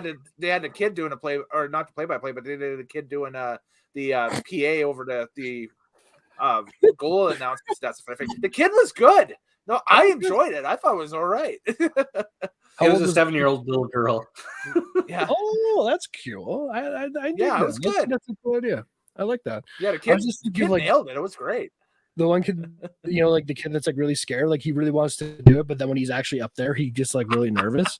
And he's like swallowing the mic. He's just like, and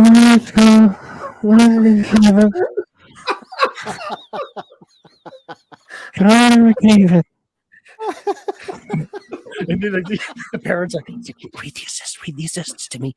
Read these. Do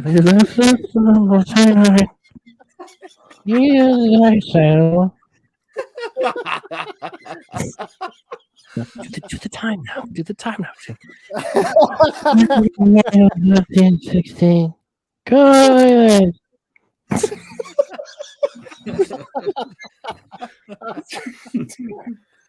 Holy shit. Oh, Holy shit, that was great. It is the Merry Christmas Extravaganza 2022. Just our personal thank you for tuning in and checking us out this year on both channels, on Drag Files and on Wrestling Unlimited. Kellen Nitro here, our special guest Craig Frazier joining us, and of course our two contributors from the Nitromaniac TV's Wrestling Unlimited channel, Mr. TL and the Morehouse, Mr. Morehouse, of course. And yeah, we're just rolling. We're just spitballing. So I was gonna say, Craig, first of all, that was amazing. Yeah. Second, you know what the bit was that got me? It wasn't the doctor's office bit. It was just him going home to his wife and asking what's for dinner. Oh no! What have you cooked for me? Tuna casserole. I just got a new salad dressing. It was made by Alice Shemsky. What's that, Sin? The time? Time 22:16. 22:16. That's not even the time. I'm going up to the 24-hour clock. It's the new universal rules of hockey. Oh man. The punchline for me is when you said it's tenderloin. To this day, I've never forgotten that. It's tenderloin. Oh man. Wow. This is done in full admiration of Mark Lewis, by the way. Yes, Oh, absolutely. Yeah, he's one of the GOAT in arena announcers that has ever existed anywhere. You know what? One of the That best. actually made me happy was when we had to do the bubble to finish off the season and the playoffs. Yep. And they were doing. Oh, and they brought him back. Yeah, they brought him back for. They brought him back for a few games. Yep. Yeah, I noticed that. That was good. That was all right. Although it was weird as hell having him, call goals for like Tampa and Dallas and stuff like that. It was like that was really strange, but it was still kind of cool, like that they were able to get that off and get that all finished at least. So it was quite the undertaking too, kind of knowing people in that industry and how they went about it and everything. It's just just logistically, it was a nightmare amongst all levels, and they were able to finally get it off. So kudos to them for pulling it off. So. And hockey announcers were actually some of the first impressions that I did too. Like, okay. Mark Lewis, and just because I noticed that like sometimes the funny things about and like Brian Hall, right? Like Brian Hall. Gosh. Like, you think Rod Phillips was behind the play sometimes. Brian Hall. Well, we do Halsey impressions at work all the time. Like it is just if you're working the there, end zone. Tony Romas.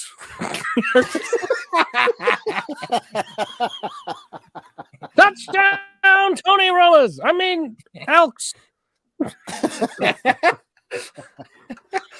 But Kellen, Hey, The one- Frazier, you did that well, but you just gotta just kind of bring it up a bit, and you know, it almost sounds like an old school gangster a little bit. You know, you just gotta get that because you know I got my start at Maple Leaf Gardens in 1932 with Max Bentley and And then he just falls asleep mid sentence. Legit. There has been times in the past where you know, he'd be sleeping in a voiceover room or something like that, and especially the younger kids that work on staff there and that stuff are like, do we poke him? Do we get him? Like, what happens? Like, you know, he's on air in like, you know, 3 minutes or something like that. Like, yeah, just pop your head in there and just kind of poke him and see him.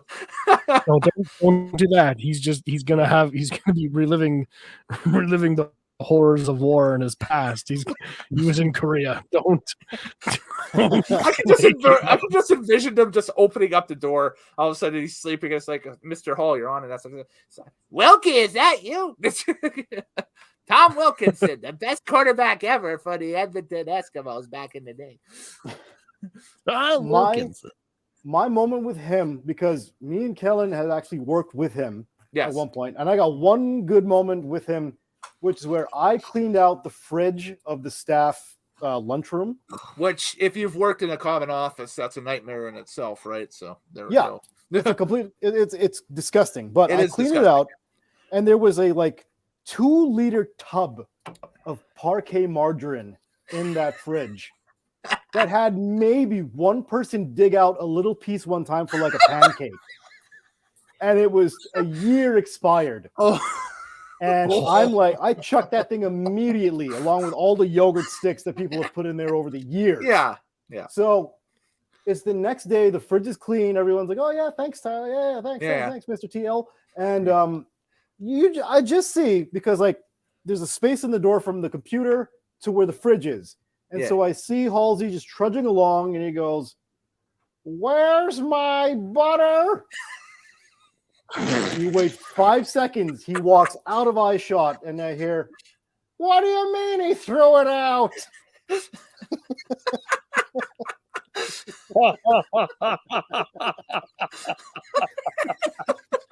was a trust exercise. He was trusting that you weren't going to get rid of his butter, and it ended up torching the butter. Oh man, it was a torch exercise, and you blew it. You blew it. But just that visual of him trudging to the fridge, walking away out of sight, and him just screaming back, "What do you mean they throw it out?" It was the greatest Halsey moment. What do you mean one more? I'm gonna fall off the fucking thing.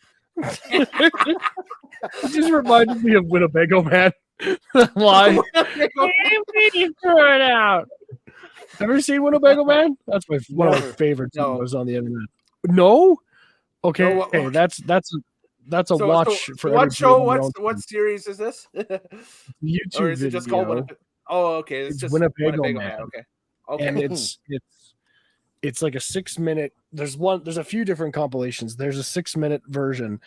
And it's this guy. He was actually like a news reporter out of Washington State. I believe he was out of Seattle or Spokane. And his name was Earl Rebney. And the video is actually between they're doing this Winnebago commercial, and they hired him to be the spokesman. And so he's just him, and he's doing this shoot, and it's just all these outtakes of him screwing up these lines. And I guess the background story is that it was a very amateur film crew that he was working with. Okay. And so, but it's just him messing up the dialogue and missing his marks, or somebody does something in the background that distracts him, and he is just throughout the course of this movie just losing his mind, because it's just one thing after another, and it's just the way that it's cut.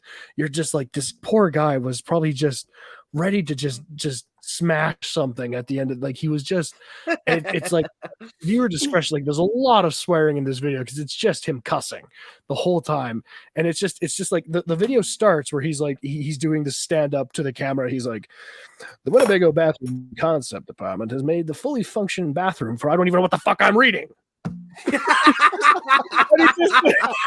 and he just goes and he just snaps, right? And then he goes like he's like the wind.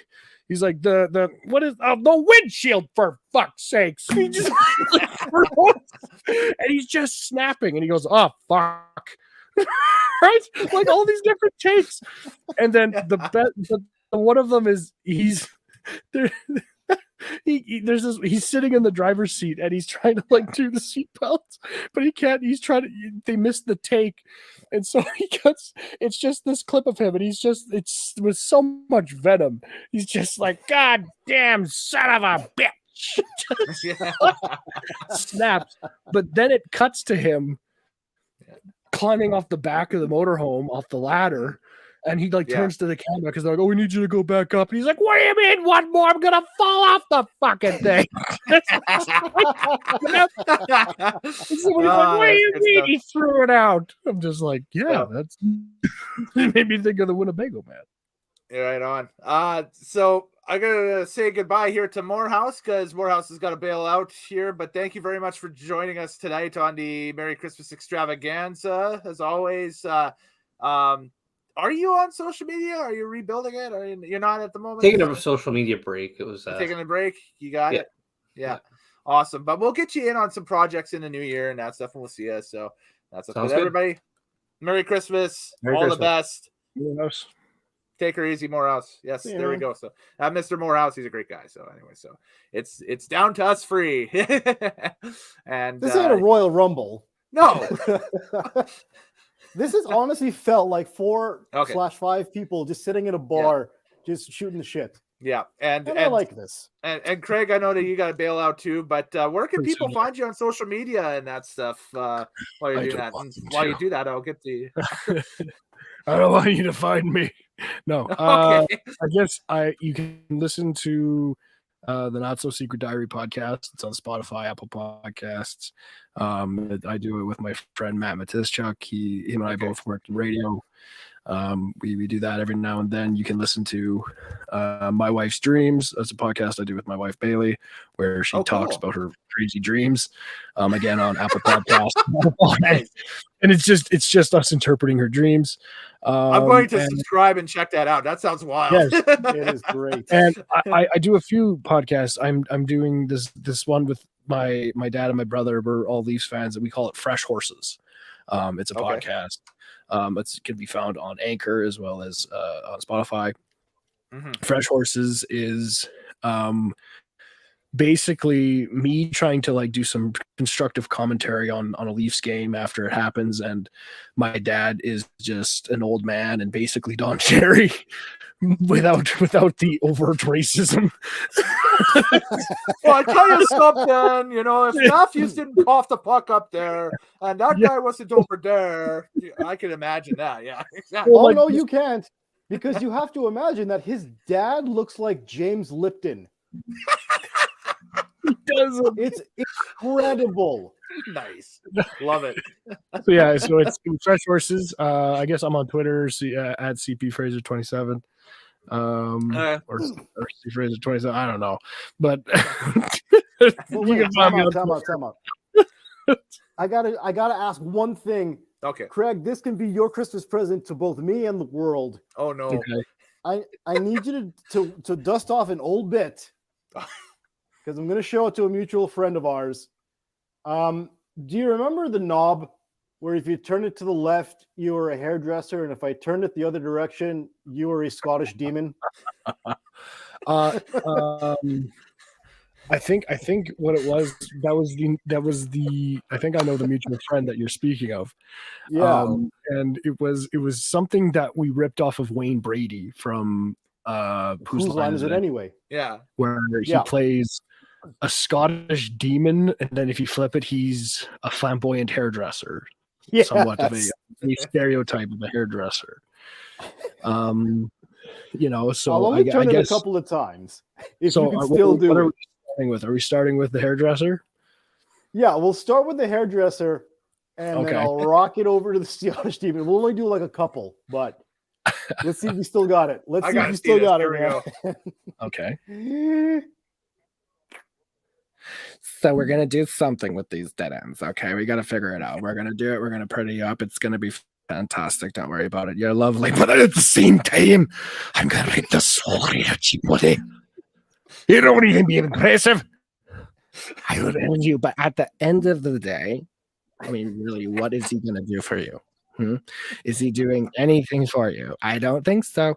That's why you're here, to see Get Fabulous. But at the same time, your ancestors be ready to die. For me is the blood of the Lord.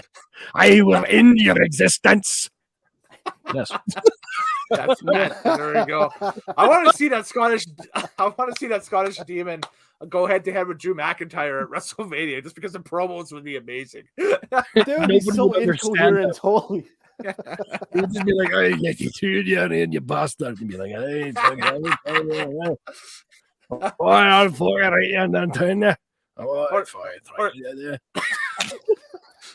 Or have Drew and the Scottish Demon tag to fight the Viking Raiders or whatever. That would just be hilarious. Lord. You have the Vikings versus the Scots. That'd be a lot of broad chests and red hair. That would be insane. There's haggis shrapnel everywhere. Yes.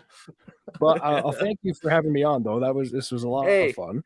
This is the most unorganized we get. So everything, it just trends up from now at this point. So it's awesome. Perfect. But thank you again, Craig, for jumping on. And we will get you in the new year to sit down and review some retro wrestling from the early 90s with us. We got a couple of shows earmarked that we'll send your way. I love that. All right. Cool. Will do. All right. Later, Craig. Thanks again. Appreciate it, guys. Yeah. Bye. Oh, he's a good shit. That guy is awesome. Great stuff. Unreal. Great stuff. Great stuff. So, all right. Well, while I still have you here, I'm going to intercut a quick discussion with you with a couple of trailers of some upcoming stuff that's coming up on one on the Drag Files channel here, and let's see, did the other one make it there? No, it's just the one trailer for the Drag Files channel. So on Boxing Day what's up? Hey, go. How long is it? 1 minute. Good. I can do things. Exactly. Yeah. No, if you want to get up and go, I can make a full commercial break here. I have the capabilities to do that. So and let's cut to commercial star wipe. We'll be right back here on the Christmas Extravaganza. Myself and TL will take you through the final stretch right after this.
One more coming. These are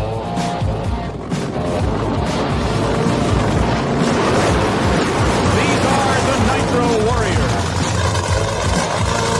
the top guns of the quarter mile. Quick draw artists of 1,320 feet acceleration drag racing. 1987 Top Fuel World Champion from Lansing, Michigan. Driving the beautiful gold and white Miller High Life entry, Dick LaHaye, car wrenched by his daughter Kim. In the Castro GTX, new lightweight Top Fuel dragster, wrenched by Lee Beard, Gary Ormsby.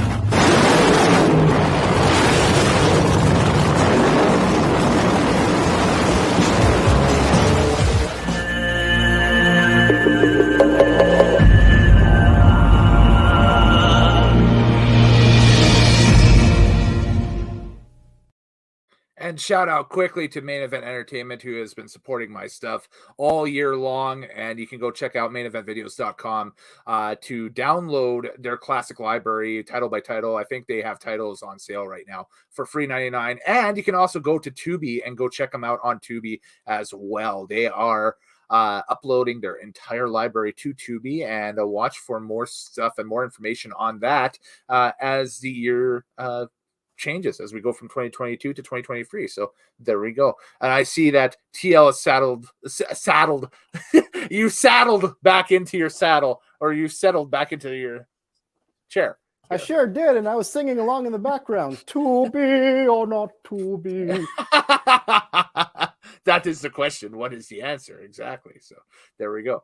Anyways, we're getting into the home stretch of the Christmas extravaganza here on the channel. It's my gift to everybody out there, the second annual Christmas extravaganza, and I think it's been a fantastic night. We had an amazing night of entertainment from Mr. Craig Fraser, who jumped in. Dude is talented, and yeah, that was awesome. It was a lot of fun having him on. Just amazing talent for sure. And we had a quick hello from Darren Williams as well from American Hot Rod Entertainment popping in. We discussed everything under the sun, like how you eat your Christmas dinner to basically anything and everything under the sun. I'm going to be combing this thing for like a full week and a half, just grabbing bits out of this. And that's the idea, friends. This is what you call padding content for the holidays. So when you come back in January, everything is fresh. So. And I'm glad that Craig has probably given us so many moments here that you will never have to see Tracy Morgan and the Egg ever again. I wanted to get him to get a critique as an expert critique on that, because I thought that was pretty good. So he said it was pretty good, so I'll go with it. But it's just, man, he laid down some stuff today. Dude is hilarious. It was some good stuff for sure. And I'd call up the Undertaker, but I believe the Undertaker is drunk, because you take a look at it, it's quoting lyrics from Run DMC's Christmas in Holland. So there we go.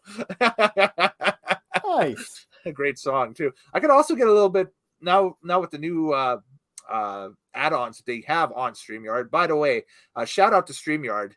We've been live with StreamYard all year long on both channels, on Drag Files and on Wrestling Unlimited. More so on Wrestling Unlimited, because that's the nature of that channel now and that stuff.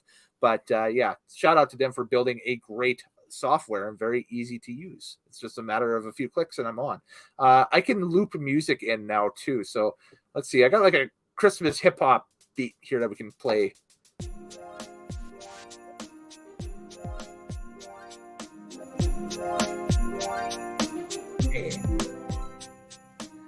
I like it. Put the lights on. There we go. Now it's the holiday disco. You know it was good, and then you ruined it. Yeah, exactly. With the light radar look, I guess, here. So put that back on full ignite. There we go. But yeah, and then you can fade it on down like that. All I was gonna say, is that our outro music? Because that would have been perfect. Oh, I can make it the outro music too, if decide amongst that. So, we'll do the social media outros right now. Let's hit it, man. Let's do How's it. that? All right. Yeah. They can follow you on Twitter at TM Loughton. You always want to smoke. Do you still want to smoke in 2023? Oh God, that's what Santa could bring me for Christmas, because I want to smoke. The smoke. I want to smoke. Tons Need of smoke. All the smoke. There you go. Get it all up in your lungs and then blow it out in your face. I want the smoke. Nice. Y'all gonna bring me the smoke in a cloud, in a fog, in a daze and a haze. You're gonna give me the smoke, and I'm gonna push it back out your face. I want the smoke. Man, You want the smoke. Happy holidays, everybody. Exactly. So you can, if you have a submission for Wrestling Unlimited, if you like a show, if you have a show that you want us to take a look at or something, here's our email, nitromaniactv@gmail.com. That also works for drag files as well. So if you have a comment or a question that is a little too long for the comment box or whatever, just feel free to float an email over to me. The email is monitored 24. Well, I say it's monitored 24/7, 365. It's basically monitored when I get a chance to take a look at the email and read off what's all in there for sure. Definitely. And if you dig, any of the content you've seen tonight, that's a float a subscribe. That's the whole idea of being here. So tinyurl.com/Nitromaniac TV for all my pro wrestling peeps out there. The fella to my right, Mr. TL, would be the co-host for some of those programs, especially when we dive into the wonderful, wacky, wild world of WWE. And he's just like, and it is definitely a wild and wacky world over there for sure. And with Drag Files, it's the same deal. So let me just do the old highlight and type here, and I'll get you the shortcut for that. Just 1 second. Boom, there we go. So tinyurl.com/drag files. As you've seen, coming Boxing Day is the Pro Modified Supercut 2022. So I'm thinking that that's going to be probably about 3+ hours of Pro Modified racing action from 2022 and a little bit from before then, 2021, 2020, stuff like that. I'm just starting right now to lay out the timeline for that, but that will be ready for Boxing Day. So you can test your new devices on it and that stuff. It annually is one of the biggest videos of the year in viewership and that stuff. So I can't wait to unleash a new one on everybody for sure. And then New Year's Day, we will roll out on the Drag Files channel, I should say, the best wrecks of the year, the wild shots, if you will. And so if you like to see race cars wreck and drivers get out of it A-okay and that stuff, then that's the video for you. And there was a lot of it this year, and our cameras were out there catching that stuff. So that's the plan for that side. For the Wrestling Unlimited side, I'm working with people's schedules and stuff like that, but it's year in review season officially after Christmas, so we'll get together and do some year in review stuff. And I'll talk to you, Mr. TL, about doing a WWE year in review. There's a couple things I want to discuss with you at the end of the year for sure. Get your opinion on and that stuff. Oh, you'll get my opinion. Yeah. The job better bring the smoke. Oh, I might bring the smoke for sure. I might bring the smoker and we'll smoke a brisket or something. I don't know. You're gonna have to smoke a whole pig. Whole hog brisket. Absolutely. So whole hog barbecue. The whole hubbub. Yeah, exactly, for sure. So you can check us out on those channels for sure. Shout out as always. I was visiting with these guys earlier in the day today too at the punk rock flea market down off of White Avenue here in Edmonton. Lovewrestling.ca. You can check out their Twitch at twitch.tv/lovewrestling.ca. They had a booth set up at the punk rock flea market where they were selling past event tees and stuff there, and you can meet some of the talent today and that stuff and everything. So I went down there and hung out with Spencer Love and the crew, and it was great catching up with them and wishing them a Merry Christmas and Happy Holidays from the Nitromaniac TV Wrestling Unlimited family over to that crew as well. And we look forward to seeing what they got in 2023. It's going to be a lot of fun to check it out for sure. And yeah, just a personal message from me out to everybody here. Thank you for tuning in, all the views and everything. We broke records this year for both channels. We broke records this year. I'm getting a little choked up talking about it. It's been a very rewarding year for me personally, a very trying year at times too. But 2022 has been no less than an awesome experience. I cannot wait for this channel in 2023 and for the Wrestling Unlimited channel in 2023 to kind of explode and take that next step. I think we're really, really close with our content across the board with everybody. And I just want to say thank you to the viewer who's watching this on video on demand or live or whatever. And, if you've left comments during a live stream or whatever, it's been great. And to everybody that I've contributed with, It's awesome, and I have a bubble developing in my throat right now as I speak. So I am going to take a swig of the raspberry ale here to finish it off. And while he does that, I just want you all to know I am Batman. Oh yeah, sure. Now you admit it after everybody leaves. It's your Batman. So That's what Batman would do.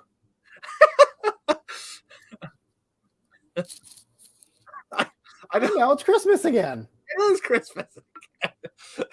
Oh man. So, Mr. TL, Merry Christmas to you and yours. I hope that you have a great Christmas dinner and lots of the hams, the yams, the I don't know what else.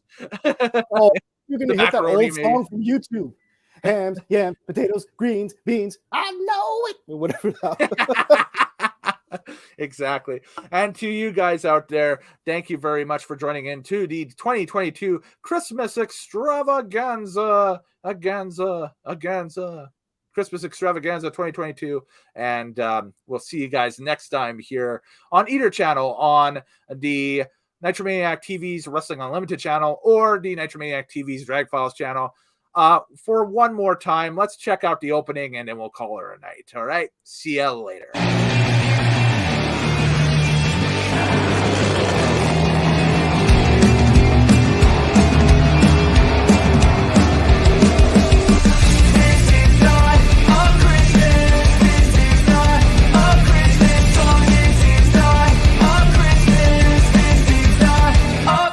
The Christmas tree's on fire. Santa's holding the lighter. My parents are both liars. I got gifts but 1 subscriber. Thanks for the candy basket. Oh, got another jacket. And you know what? I think the internet is dying. So I think that's it for the night. I think we'll just play this shorter video and that'll be it. And yeah, that's it. Time to go home. Yeah. You know what? The opening will be uploaded on the Drag Files channel later in the week anyway. And that's Good night, everybody. Good night, everybody. We're gone from everywhere. See ya.